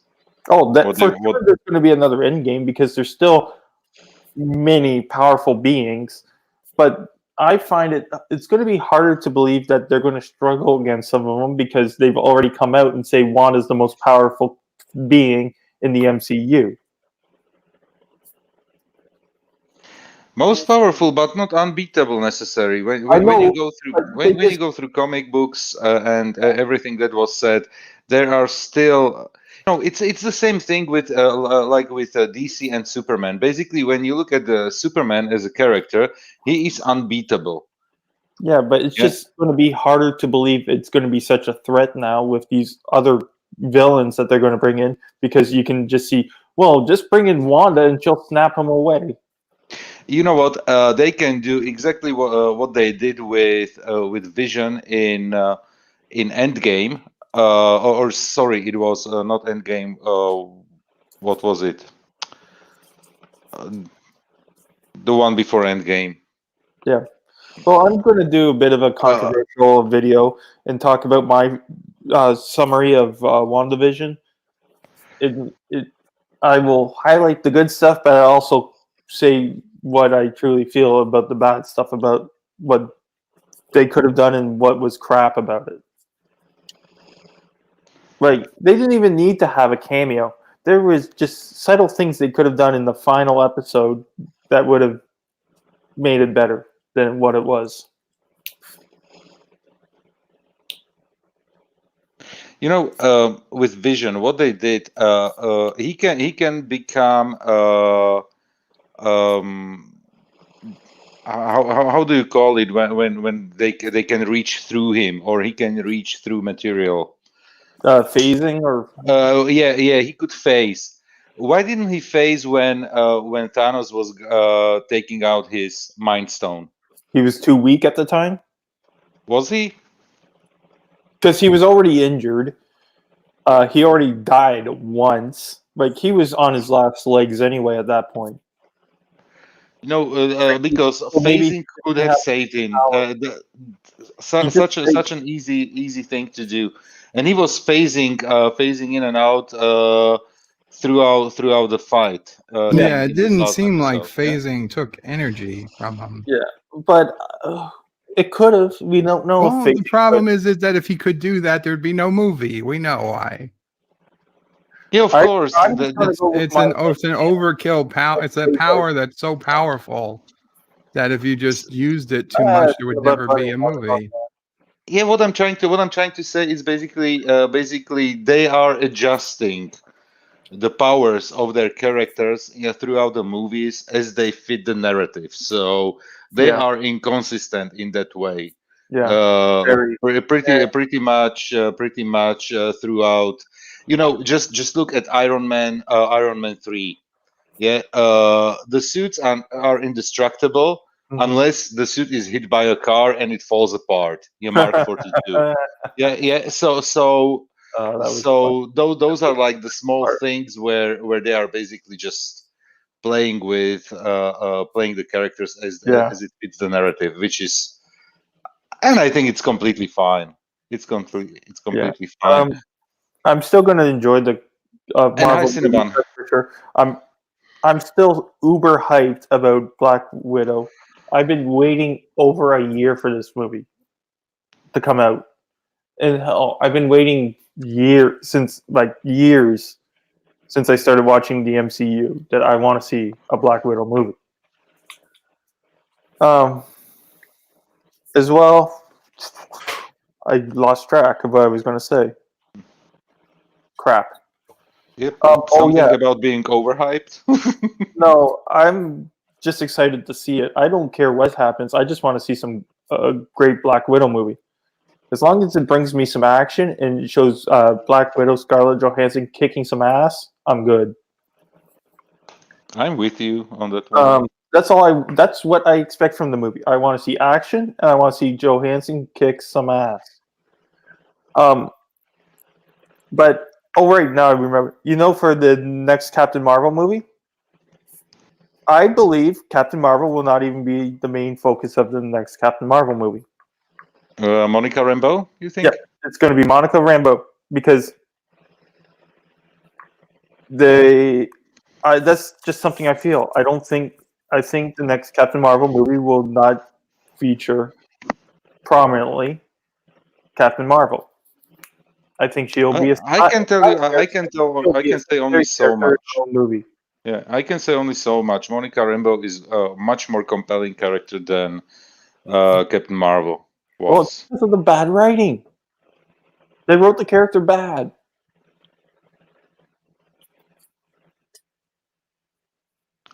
You mean Captain Marvel? Yeah. The movie itself was good. I liked the movie. The character pulled that movie down. It wasn't. I'm with Anti-Checker on that one. It wasn't a horrible movie. It wasn't the greatest one, definitely. Well, I liked it more than Anti-Checker. I gave it a 7 out of 10. He gave it a 6. Even a 7. Okay, I was there with a 6 out of 10 for that movie because I enjoyed everything else, and there were scenes with Brie Larson that I did enjoy. So to say the whole thing was bad would be wrong of me to say. In my opinion, I just can't say that she sucked the entire movie. There were aspects of the character I did enjoy. I think they just had an opportunity and they failed on it by showing her finally achieving her powers, her full potential, and having the emotions come back. Whatever. Thomas Pot says, "R.I.P. Ty and Joseph YouTube career." Why? Hey, because I say I enjoy Captain. Because we are saying positive things about Captain Marvel. Yeah, how dare you say anything positive about Captain Marvel? You got to stay with everyone else. You can't have your own damn opinion. Let's every freaking YouTuber be the same. It just irks me. Like, I can't have a goddamn opinion of a movie or a show that goes against everyone else. Oh, I do it all the time. Yeah. I am not going to be just like, why bother do a YouTube channel if you're going to just spit out what everyone else is saying? There are things I'm going to agree with people, and there's going to be subjects I'm going to disagree. Hence why I created my own YouTube channel. Well, there's a difference because there are people that will, hop aboard the hate train and hate on whatever. There are people that will be positive about whatever. But when watching you, if you like it, you like it. If you don't like it, you don't like it. But I don't doubt that you're being genuine. That's the difference. And if you don't like me saying that, then you feel free to unsubscribe. Yeah. Or be realistic and do it as I do, and watch multiple videos and have anyway your own opinion about things. That's how it works the best, I think. For sure. And Captain Trek knows, Bird of Prey knows, and that I'm watching channels that are as well overly positive on the new Trek, the same way as I watch channels Like- that are overly negative, something Oh. like Commodore Ty. I'm in the middle. I'm in the complete middle of. I am the complete middle. It's like you are not saying the same things everybody else is saying when they are negative, when you dislike something. I tell you why I don't like something. I just don't say I don't like this because I don't like it. I say I don't like this because the writing is crap, the acting was poor, the potential was there, but they didn't follow through with it, or they didn't do this, or they didn't do that. I'm going to say why I, instead of just have my come up with a blank saying it's crap. I'll tell you why it's crap, or I'll tell you why it's good. Thomas Pot says here, AT lost hundreds of subs because he said the same thing. Yeah, I know. And he never. And Thomas says, I never said that. Okay. When AT said, people dumped him. You know what? That's one of those things, Thomas. Anti-Tracker. What he did. He gained subscribers actually from let's say from the fandom menace side through his interaction with those channels, and as he was on the panels as well. And I think those people who came from those channels are those people who unsubscribed. And I think when you do the net calculation, not everybody unsubscribed from him. No. You know. So I think it only means that the audience is now They only want to hear one. his audience is now cleaner. It's let's call it like a cleaner the selection or the differentiation was already done. So now I think he has a stable base of subscribers.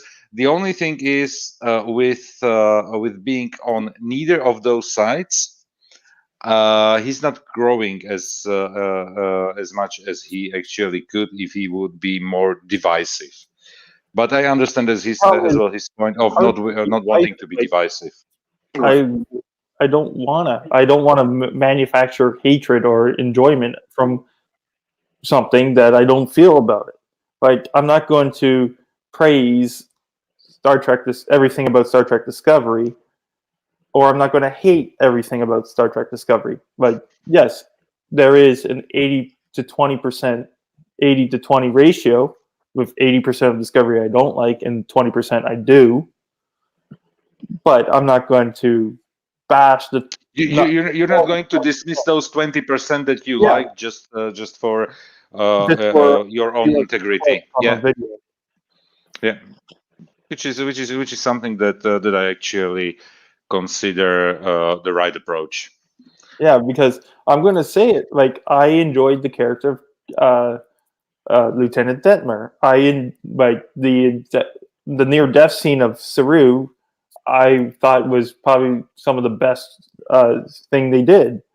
I wish they didn't swerve us at the end, but it was a great emotional moment.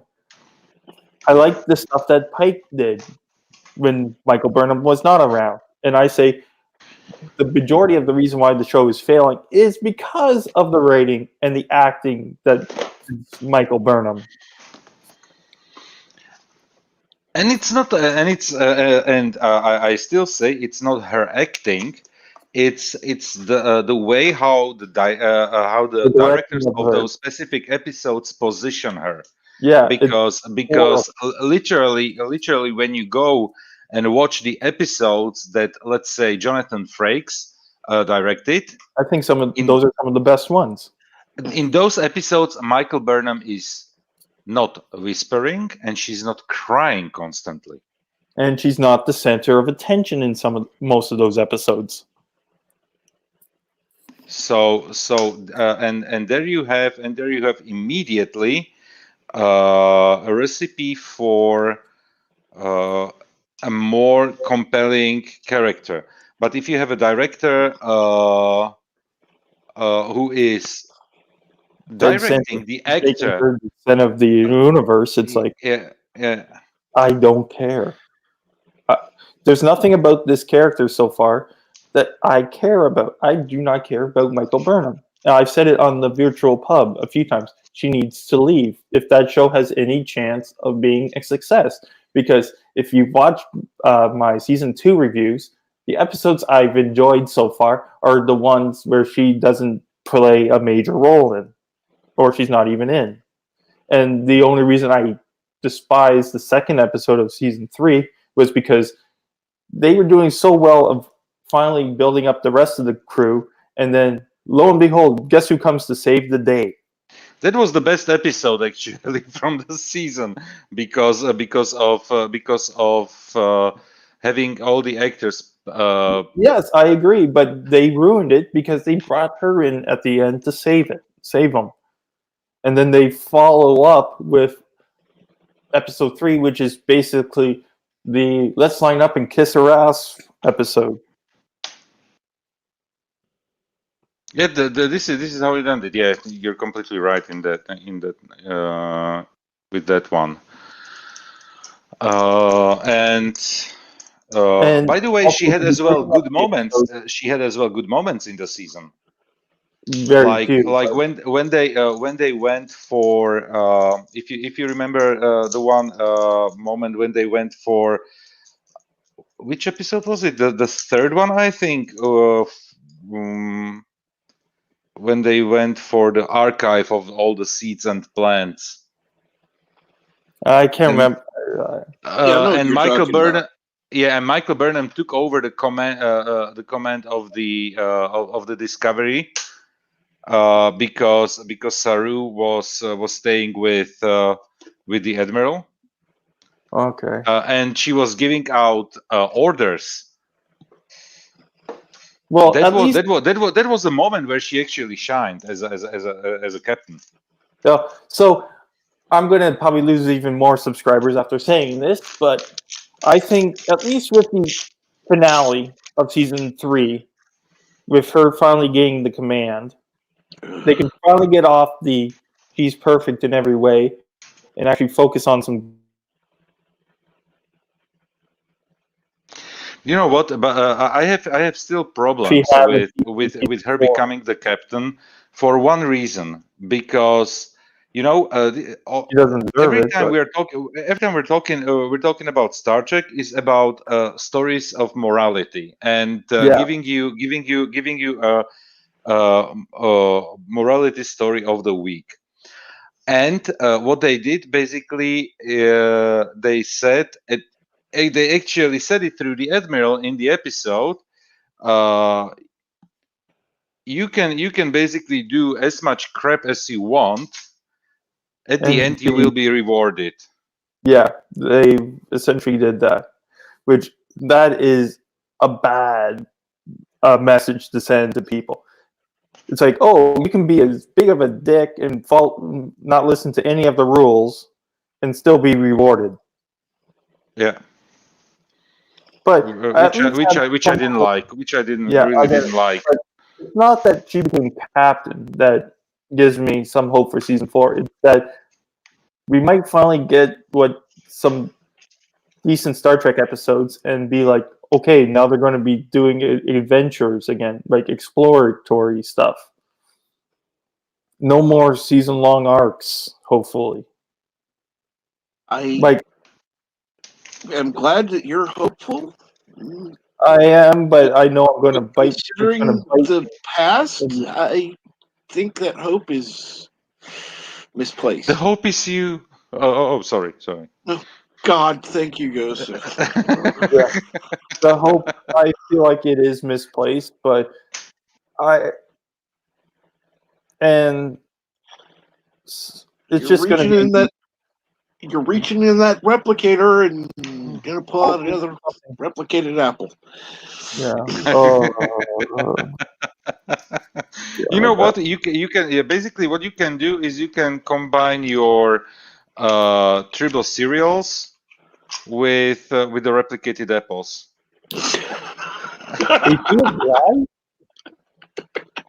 Apparently, he's live on Twitch. I guess. Doing what? Checking. I think he said he was going to play a game today. Oh, okay. Who is live on Twitch? Anti-Tracker. Is he? Okay. Yeah, he is live. Okay. I'm just waiting. Exile life. Bert, in other words, you want to close up the stream and go and have something to eat. I completely Honestly, understand. I don't care. I've been working on my video for the last 10-15 minutes. So if you guys want to keep talking, feel free. I don't care. I don't mind. The question is if the audience is interested and if somebody else is, Captain Trek is interested. It's up to you guys. It doesn't matter too much. I mean, I love Anti-Tracker, but watching him play a game isn't really my thing. Isn't really compelling watching. Like, if you guys want to go check it out, by all means, like, definitely check him out. Like, he's doing decent on Twitch, but I still think it's a mistake. But I like when he does his real streams, but when he was, let's put it this way, whether he's playing the game on YouTube or Twitch, I generally didn't go over for those because honestly, the games he plays are just not of interest to me. If he was playing something I like, maybe I'd watch it. I've tried. Nothing personal against him. I'm happy he's playing a game he enjoys. Yeah, let the man enjoy it. Yeah, I'm not. Well, absolutely. I don't want to say anything like that. That's not why I'm not going. But yeah, I just don't find it entertaining. So, I mean, whether we continue or not, I'm not going to this particular stream of Anti-Tracker. So it's completely up to you guys. And I doubt you'd go before anybody. No, anybody playing this game, I'm not going to go watch. Yeah.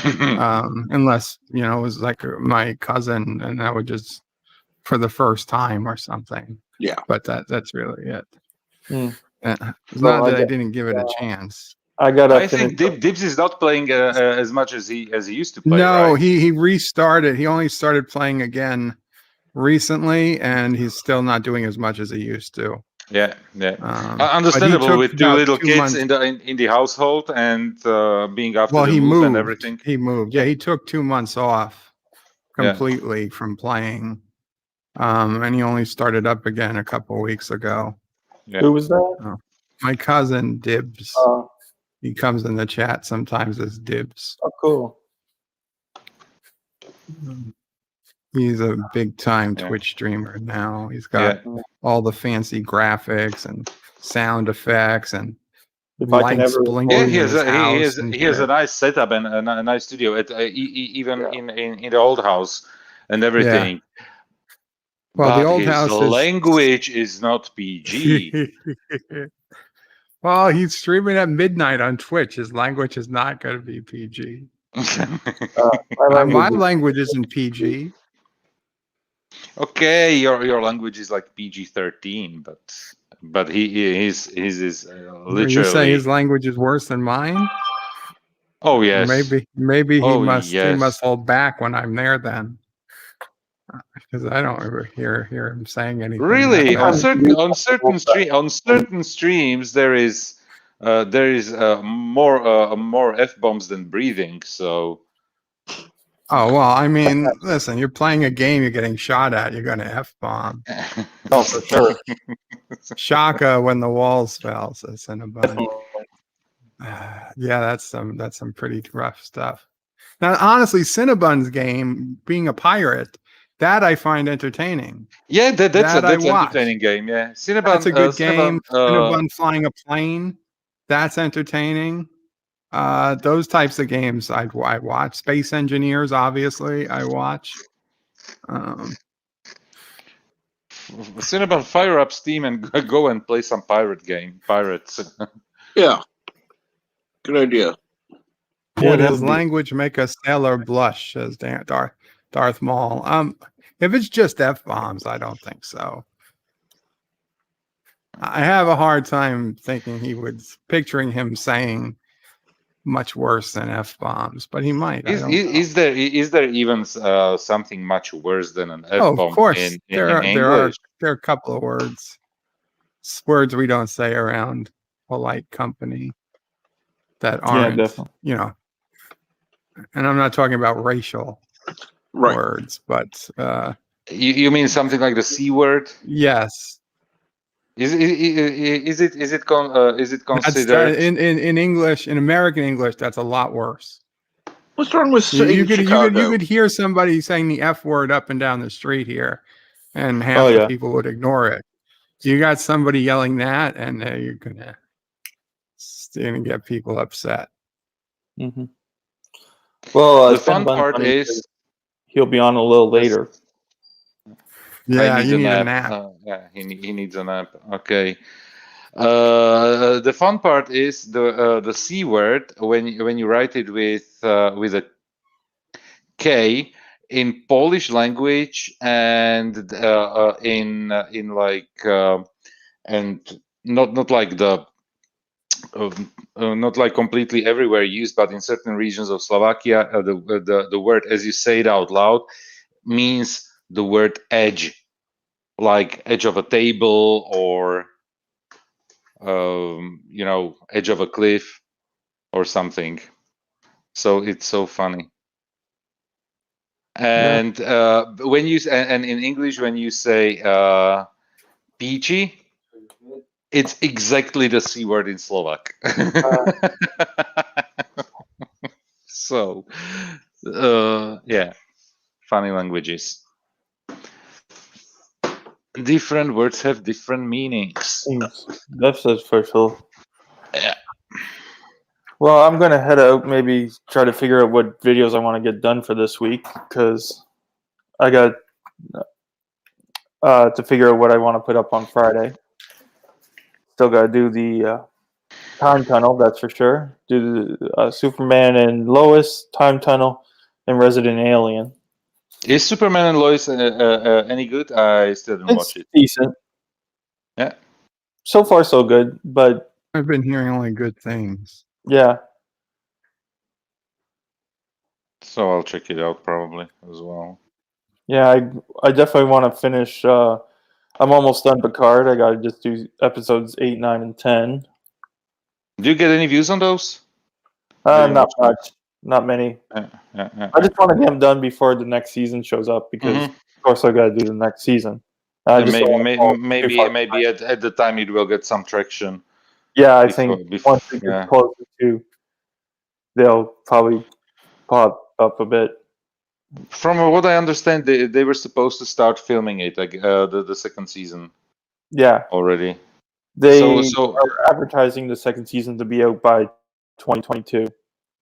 2022, and I hope we will get something this year because I know that Strange New Worlds is filming and Discovery 4 is filming. So yeah, they are promoting Discovery 4 and Lower Decks season 2 for this year to come out later this year. Is there still no Strange New Worlds? They just started principal filming like a week ago. They either say it might come out late this year or early next year. That's the best they have. And of course, we got Prodigy coming out this year.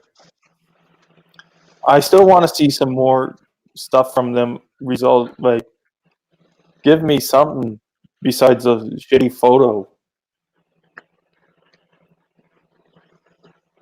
Something that looks actually like Star Trek, right?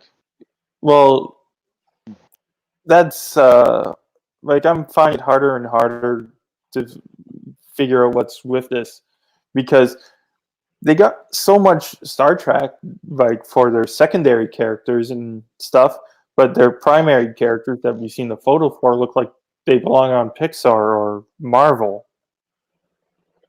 or Star Wars. Mhm. Any sci-fi genre besides Star Trek. Yeah. So it's like Yeah.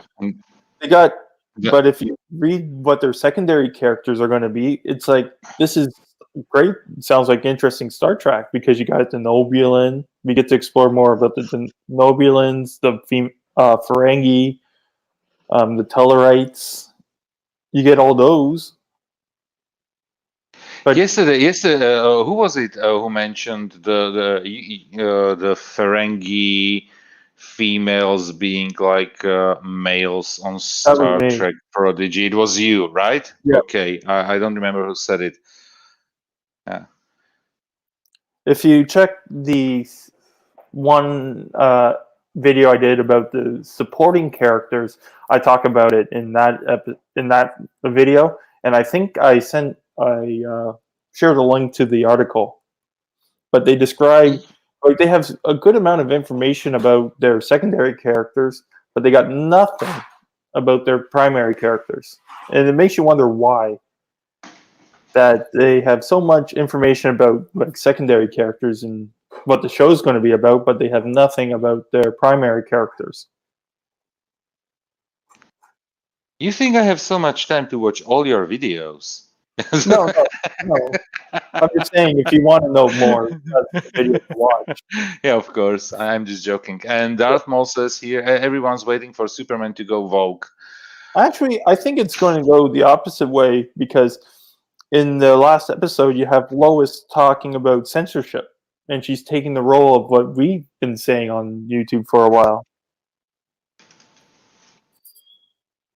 Which is interesting. But she doesn't believe that they have the right to censor us.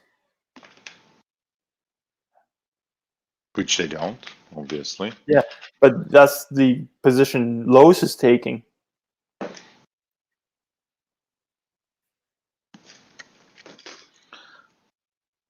Let's see what they will do with the show. Since I haven't, I saw like a few clips on YouTube.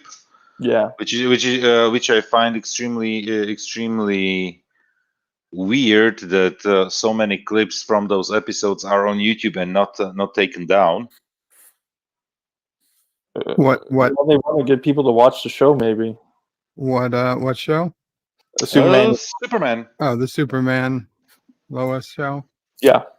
Yeah, they're probably just hoping for that positive PR. They're probably surprised that it's actually the doing PR is positive, and they're like, yeah, maybe let them be.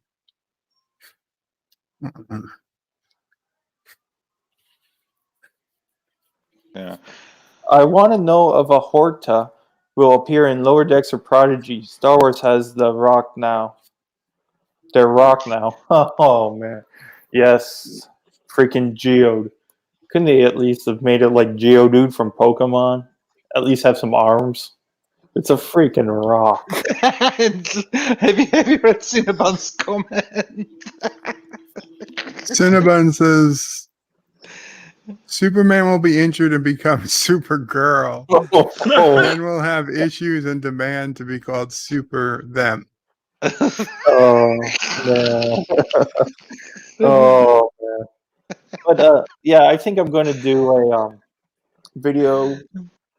I'll try to get a couple of short videos up this for Monday and Tuesday.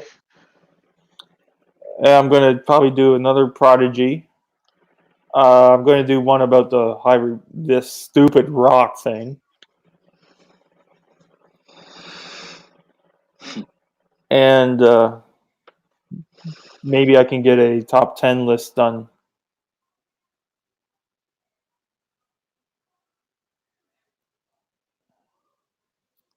Hope to maybe do Picard or Discovery. Finally get done Batwoman series. 2 years. 2 years. I got 8 videos done in 2 years. Darth Maul, are you trying to give them ideas? Yeah, I really. That's how cynical we've become now. It's like we're all just waiting for it to when it goes south. We're all hoping shows go south now. It seems like. You know what? It didn't go south with WandaVision. Despite the way, it was interesting for those who were in Andrea's stream about WandaVision. I had to leave because of the spoilers for the last episode that I didn't watch. Have you But watched it yet? but that it was a show about Wanda and basically about women and everything. But it was all fine because it fell in line with the characters, and it was and I don't think they mistreated any other characters, neither the male characters nor the female ones. I think they did it properly, and like you didn't see any character get diminished or undermined. So, yeah. Or any major character. And like I say, I liked it. It's just something about it just irked me. Like it could have been some of the lazy writing they did in the series finale, or something. Something it missed something. And Darth Maul says, if I wanted to give them ideas, they'd be far better than the stuff we've gotten. We are being played by Star Wars. They've come out and actually said, yeah, we didn't want to, it's lackluster. What they're doing, and they're proud of it. By the way, on Resolute Germ with Captain Trek, we were watching, what was it, Clone Wars, Captain Trek? I think it was Clone Wars. It was yesterday, something like in the morning. Clone Wars.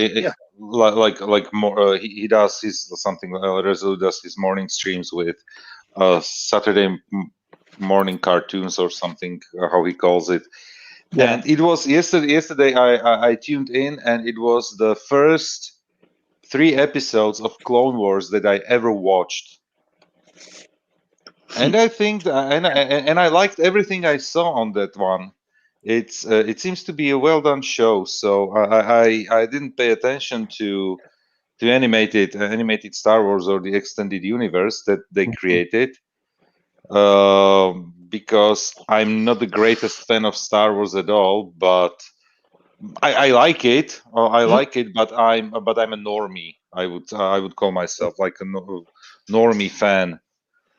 You know, and but I liked what I saw, so definitely Disney will gain some subscription, at least one subscription from me once it's available here. I know now I'm losing people in the chat because saying that I will subscribe to Disney once it's available here, but I want to watch it because it looks like an interesting show.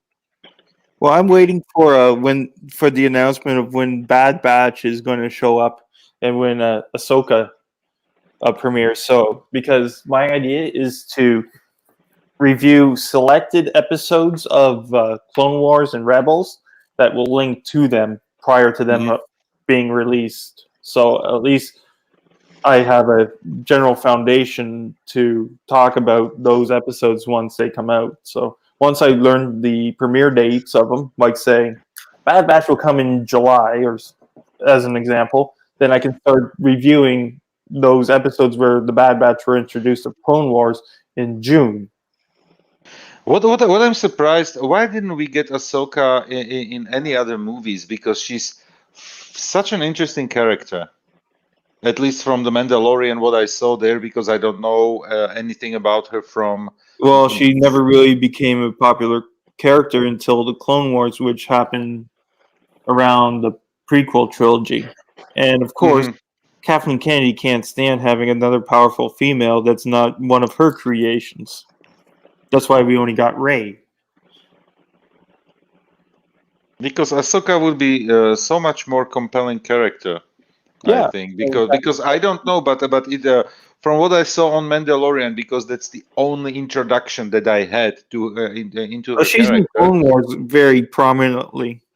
It looks like she has a very interesting like development and history. Mm-hmm. So Yeah, so definitely that's why I said that I'm going to watch the Clone Wars. And yay to me, because I will have like new content to discover and new stuff. Definitely, I'm looking forward to do that. Yeah. Vincent Galipel says here, Star Wars and Marvel will not be good as long as Disney is involved. Vincent, you know what? Here I have even I think darker scenario coming up. Started getting good when Disney, like when they started dealing with Disney.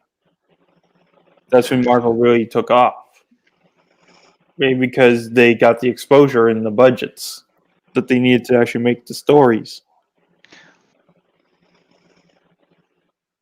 I think even the story with Disney, it will continue, because I think they will grow. Especially they are one of the most successful streaming services, and when we did the calculations, how many billions are they actually going to have in terms of revenue, and how much money they will get from all the subscribers around the world, they can create as much content as they want, and they can buy studios left and right with the money they are getting. So And also, Marvel is its own entity. It just so happens to be owned by Disney, but Disney just basically is there for money and distribution. But Marvel controls what Marvel does. Marvel has the say of what they produce. It's not Disney. So if you have a problem with Marvel, it's Marvel. It's not Disney, really. They're just the financier and the distributor. because I know now that they are losing money on some of the old Star Wars merch, Yeah, but bad I mean the new Star Wars merch, they are losing money, and they are now losing, but they are bleeding right now because of the Disney parks and the Disney worlds around the world being closed. I'm not sure if everything in the United States is closed, but definitely I know that the Disney World in Paris here in Europe is closed. Yeah, I think the one in Florida is open, but the one in California I think is about to reopen. Yeah, Yeah, they just got clearance. Yeah, but still, you have like gazillion of restrictions. So until it's business as normal, they will still bleed money. So it's basically right now, I think, rather a salvage operation in terms of being financially at least on like on zero, break even somewhere, and not making money. But definitely the situation will get better in time, and once again, even those properties will once again come back to normal. Yeah, I find it interesting what Darth Maul here says. Superman and Lois gives me hope for Strange New Worlds. I lost that hope when the Gina got fired. Yeah, I think the biggest thing was that of her getting fired, it was because the people that Kathleen Kennedy surrounds herself with and the people that she's attracted to Lucasfilm all jumped on the bandwagon, and she had that right now. But now that she's seen, like, holy crap, there's more people that didn't care, like, cared about that character and cared about Gina, that they're feeling the pinch. And everything that Kathleen has done with Lucasfilm has been negative. Like, she gave Question is, do we and now purely in terms of the Mandalorian storytelling, not about the politics or anything what happened right now behind the scenes. Do we need the character of Cara Dune? Do we need her character on the show? No, but the way that they fired her was BS. And I think And the reason why The Mandalorian was such a success was because Kathleen Kennedy had nothing to do with it. It was Favreau and Filoni. Filoni, yeah. Yeah, it was them two that made it. Kathleen just happened to have her name posted on it because she was the head of the company. And Let's see anyway. Let's see anyway what is going to happen, because yeah, if we need her, and she should have been in the show, and we're not getting her character, then I would say, okay, you messed up, guys. If we don't need a character for the development of the show, Favreau did have big plans for that character because Favreau knew how popular that character was, and because of Kathleen's pettiness, she fired her.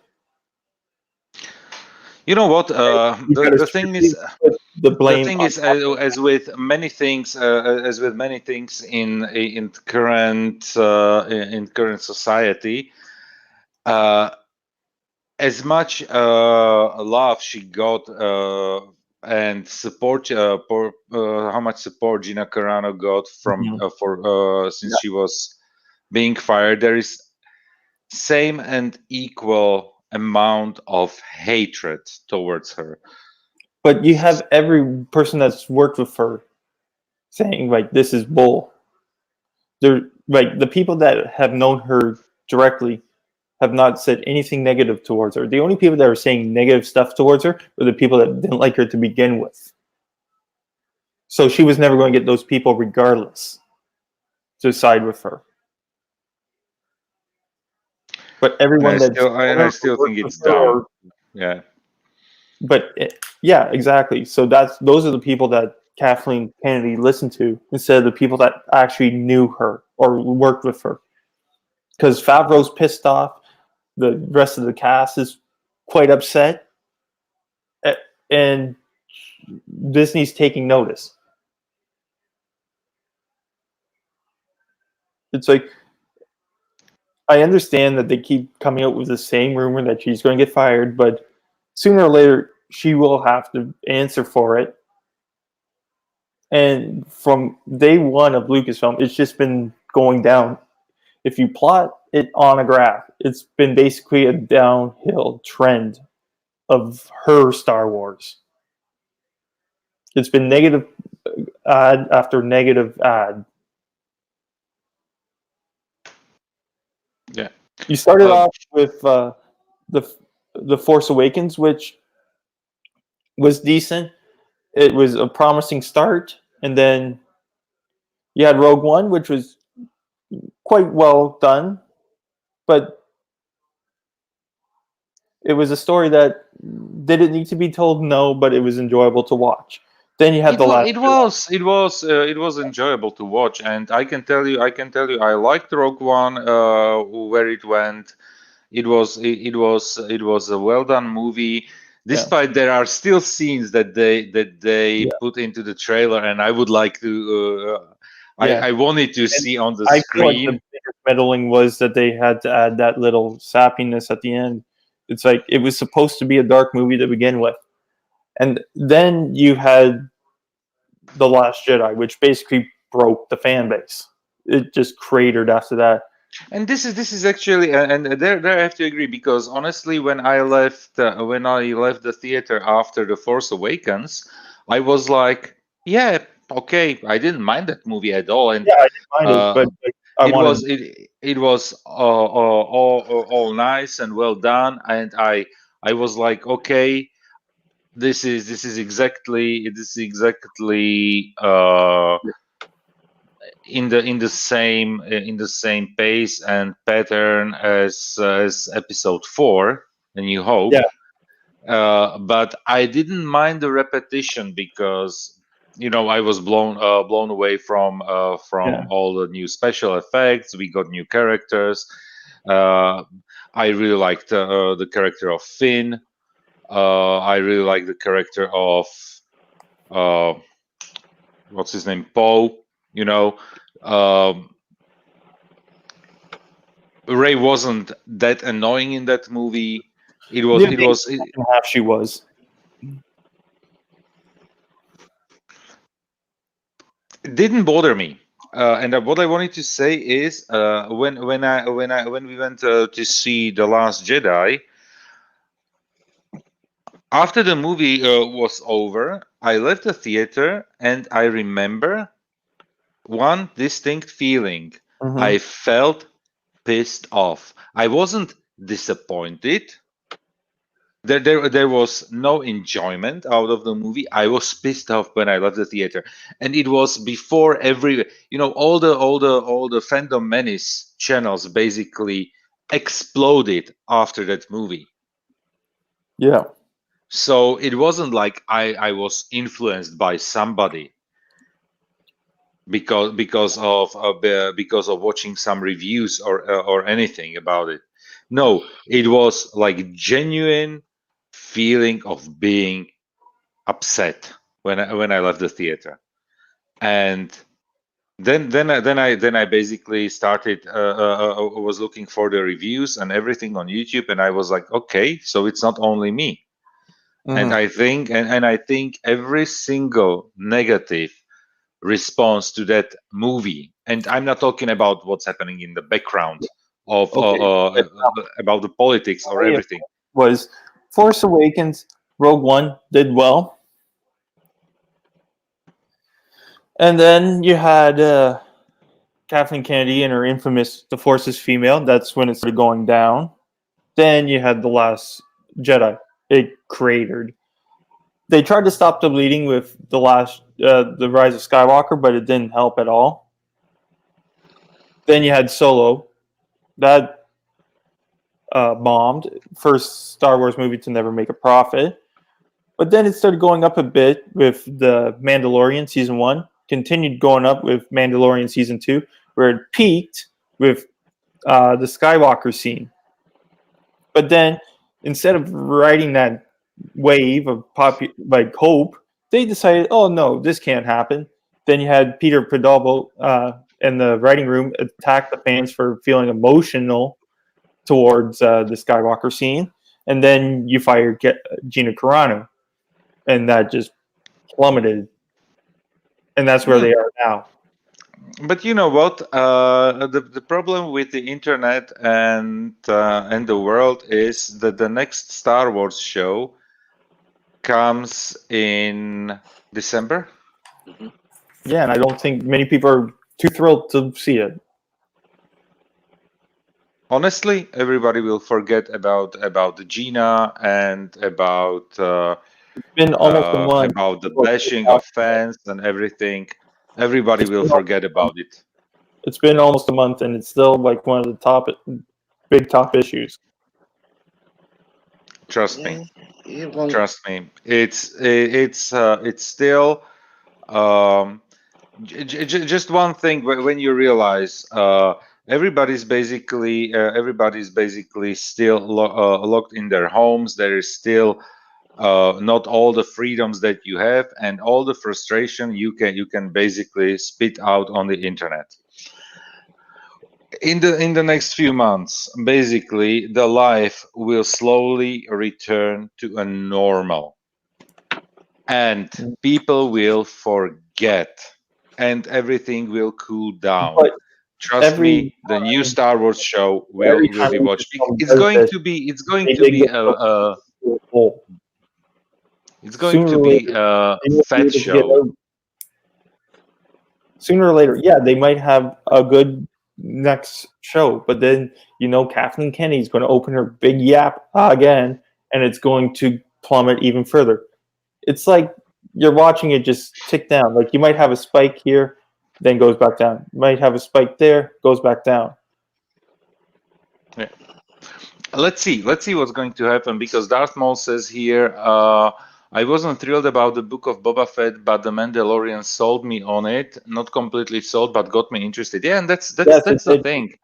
And they will pump a campaign before an advertisement in November before it is released in December. Trust me, and they will create once again.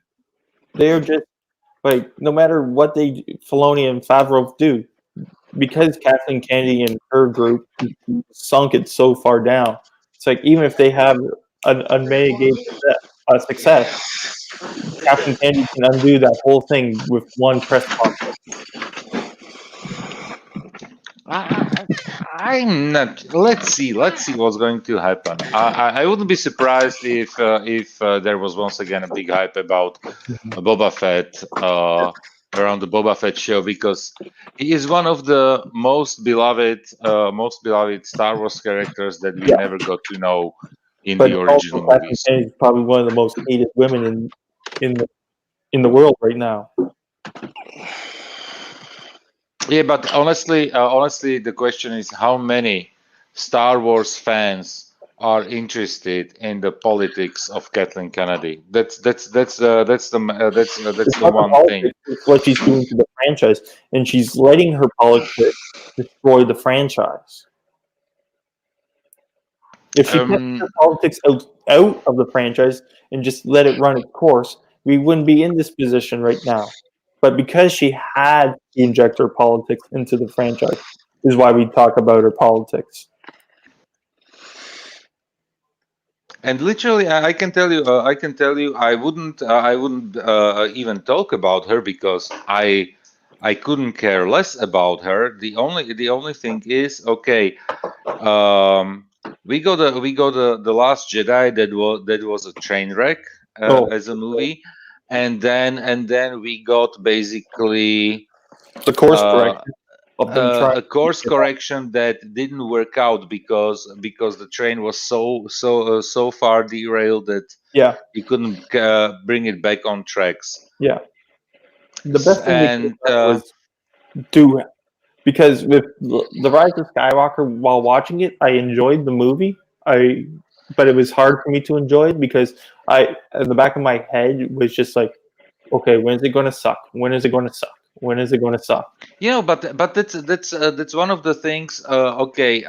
Because you are too deep in the behind the scenes stuff, and you are paying too much attention to it.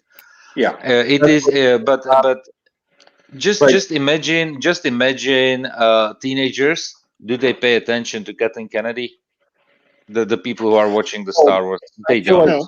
Because Kathleen Kennedy makes it about her. That's why we talk about it. Because she wants us to talk about her by doing these idiotic moves that she does. Like if she, and I hate to say it, but we need to stop talking about her. Yes, but the rest of the Phantom Menace will never do it. Okay, so what? They do it. We don't have to. Mm-hmm. But they have a wider, more base than we do right now. So because the only thing that I would actually talk, I would really talk about how I like the movie or how I didn't like the movie, and The Rise of Skywalker for me was like meh, okay. Like I enjoyed it, but I felt like Rise of Skywalker, I think, was what JJ planned to do with 8 and 9, but because of how Rian Johnson did his subversion in Episode 8, Episode 9 ended up being like two movies crammed into one. Yeah, this is one of the things that you could see that they didn't have lined out the whole story. Oh no! What they wanted to do. You could see that with Episode 4, A New Hope, that it was a movie that was basically meant as a one-off, but immediately they were able to create a compelling second movie, and basically with the second movie already. George Lucas had all three of those movies written out. A New Hope was a third of that script. That's one of you know what? But this is not what we saw on the screen. He could have had like a whole story, but we didn't see it on the screen. It was the editing room that saved that movie. Yeah, there's a story. There's the story that his wife at the time basically saved. Yeah. save the movie. Yeah, I know that story. That was an interesting movie to be saved by post production. Yeah, that was the one thing that really is as an interesting story. Yes. About making of the movie. They And Bird did- of Prey, you can talk. It's your channel. No kidding. You don't need to type. You don't need to type comments. I guess he's working on his video. I could talk, but you guys were going back and forth so much. I really didn't have anything to add. It's your channel. Did you lose subscribers while we are talking? I'm not talking about watching people watching. I'm literally talking about subscribers. I mean, I don't think we're losing any subscribers. No, we're fine.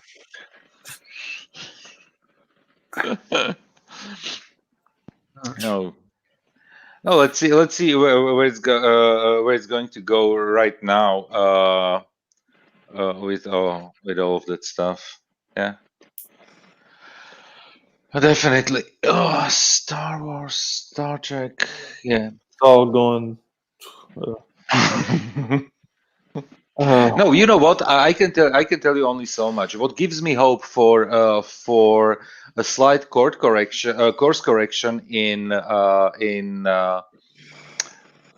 the things happening in the background with all the with the studios is Justice League. Right? If Justice League is a success, then I think the higher ups are going to realize it's like maybe we should just let them do a movie instead of having all this crap thrown into it. You know, because how many times did it happen in history that you would get not an extended cut, a director's cut, but a completely revamped movie? You know, that's what saved the motion picture. Star Trek: The Motion Picture was the director's cut by Rob Rice. But it was still Robert Weiss's director's cut. Saved that movie. Still his changes with already existing material. Yeah, and it made the movie palatable. And now we are getting a Justice League where they are basically kicking out the vision of what's his name director, Zack and Snyder. They are going forward with the full Zack Snyder cut. Yes. Yeah. And they are basically Maybe like everything that was put in by what's his name? Oh shoot! Buffy Vampire Slayer creator. What's his name? Whoever.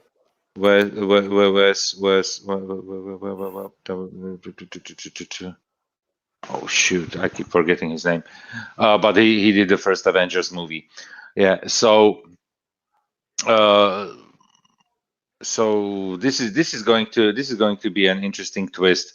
And honestly, all the talks when they are saying that they are going to make the episodes 7 through 9 and not canon or something, I don't believe it. I don't believe it's going. That's not going to happen that way.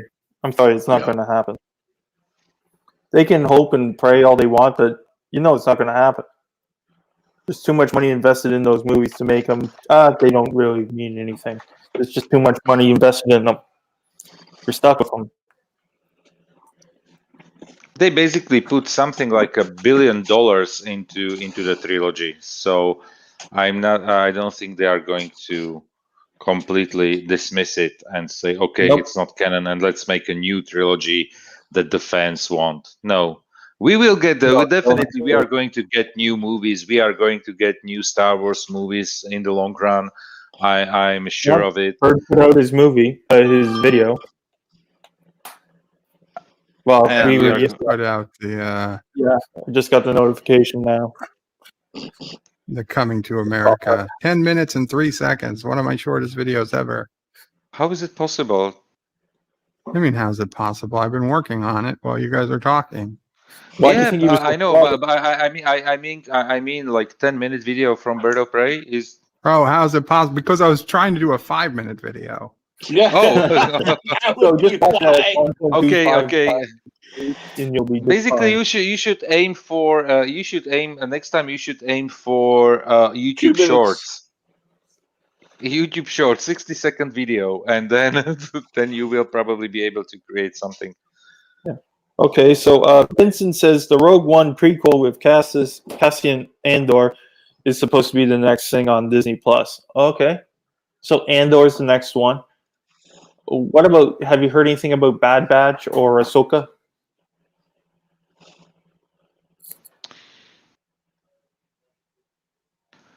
Definitely, I know that they are making it, but Yeah, the that's question all is I know. when. Yeah, but because of what Kathleen Kennedy has done, maybe Favreau says, "Nah, I don't feel like making them." Oh, trust me, they are going to make them. I can tell They've you only announced so them. much. You They don't have to make them. announced it. They Yeah, are going to means nothing. produce those.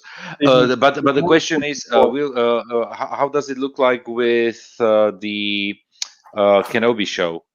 That's another question, because that one I'm interested about. Liam Neeson, they say there's been multiple sources saying that Liam Neeson will reprise his role as Qui-Gon. As a Force ghost? Most likely. But Most likely. there are multiple sources that have come out saying that Qui-Gon Jinn will be in the Kenobi You know what? series. Honestly, with different sources telling different things, They've all been saying the same thing.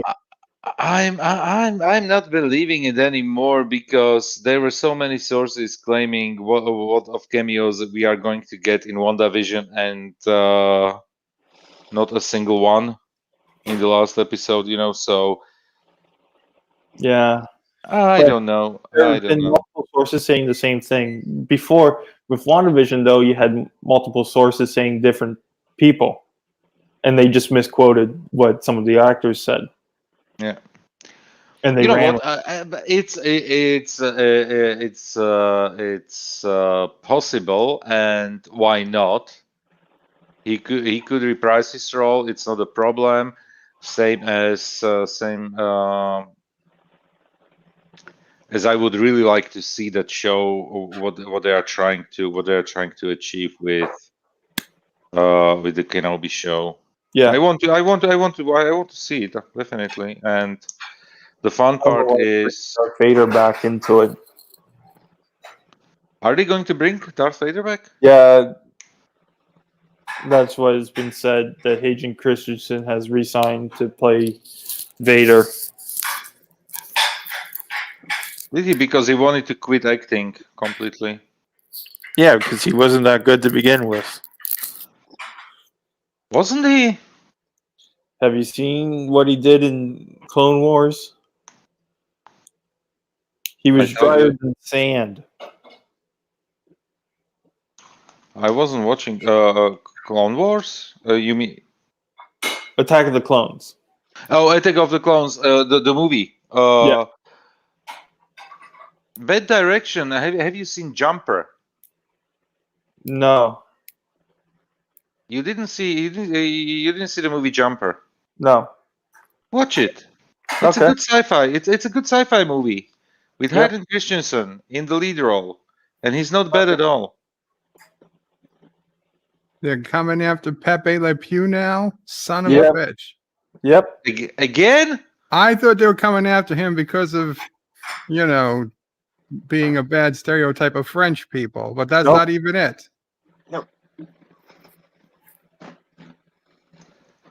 They went after Pepe a few years ago, so Yeah, they're doing it again because they believe they got more power now because of what happened at Disney, at Lucasfilm. Once you do one thing, they feel all powerful. Take care, Cinnabon Bunny. I saw the I'm off Speedy to nap. Gonzalez. Cinnabon, I'm sorry, you should have been asleep like an hour ago when we started talking here, right Yeah. after Futurama, and we were expecting you to go and stream about now. So sleep is cancelled. No. Cinnabon's got to get his rest. Yes. Get some rest. In fact, he thought he was going to be able to sleep. He was up all night. He was playing a game for 4 hours into the wee hours of the morning, and he said, "Oh, he actually hopes he'll be able to sleep." I wonder if he got any sleep. Well, I'm gonna rest for the talk weekend. too, because I gotta figure out what I'm gonna do this week for videos. You should do a video on Pepe Le Pew. I know it's not really your style, but well, You should do a video on Pepe Le Pew. I might. Yeah, with a high quality Bird of Prey 5 rant, of course. Yeah. Well, I definitely probably going to do one on the High Republic. The problem is the reason why they're going after him is a word I really can't say on YouTube and not have the video. A letter on it. Which word is it? It's an R word. It's surprise sex. Yeah. It's about surprise sex, Joseph. Okay. Oh, about surprise lovemaking. It's called surprise lovemaking. Correct. Okay. Apparently, he contributes to it. Yeah. So an animated character. Take care. Take care, Commodore. Yeah, figure out what I want to edit because I definitely want to get the Batwoman series done because it's bugging me. Like, I hate that in 2 years I've only made 8 reviews. I should be done it by now. I want to get definitely Commodore Ty. Anyway, thank you very much for the talk. Yeah. It was great talking to you, and I hope it didn't derail the stream much. I hope not, but didn't derail. It just kept us on rails for an hour past our destination. Take care. Take care. And did you eat in the meantime? Did no, but the food is on the way.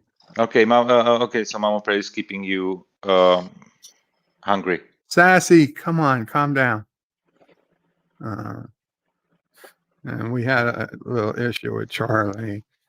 Sissel Prey had to take him to the doctor. Wow, what happened? He was screaming. She didn't know if it was his teeth or he had an earache. He was holding an ear.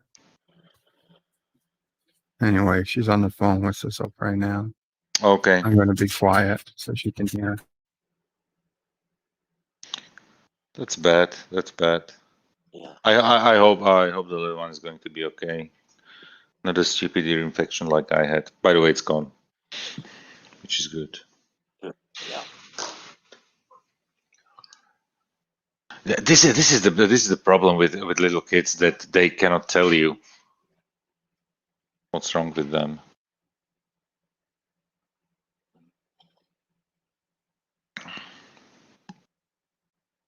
So poor child. Sounds like it's okay. Okay. She's talking to Charlie now. so that's fine.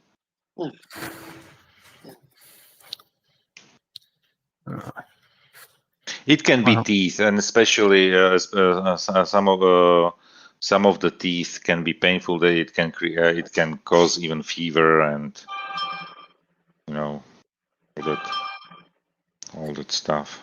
Yeah, I can't. Yeah, something like that. Is it called what is it called? Buck teeth. Buck teeth. You have 2 big teeth in the front of your mouth. Which are the in the back of the mouth? Molars. Okay, molars. Okay, so it can be like molars because those are really, really big. Yeah. Teeth, and it's close to the ear as well, basically. So that can be it. Yeah. Anyway.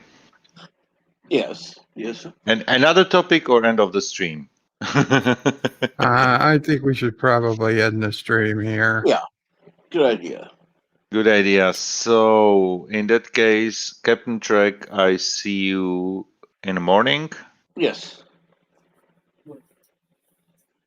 If I have time, I will definitely come to the stream, and Bird will probably join you as well once he's awake. Yeah, that would be the plan. That would be the plan. Anyway, thank you very much for having me on the panel. Take care, everybody in the chat.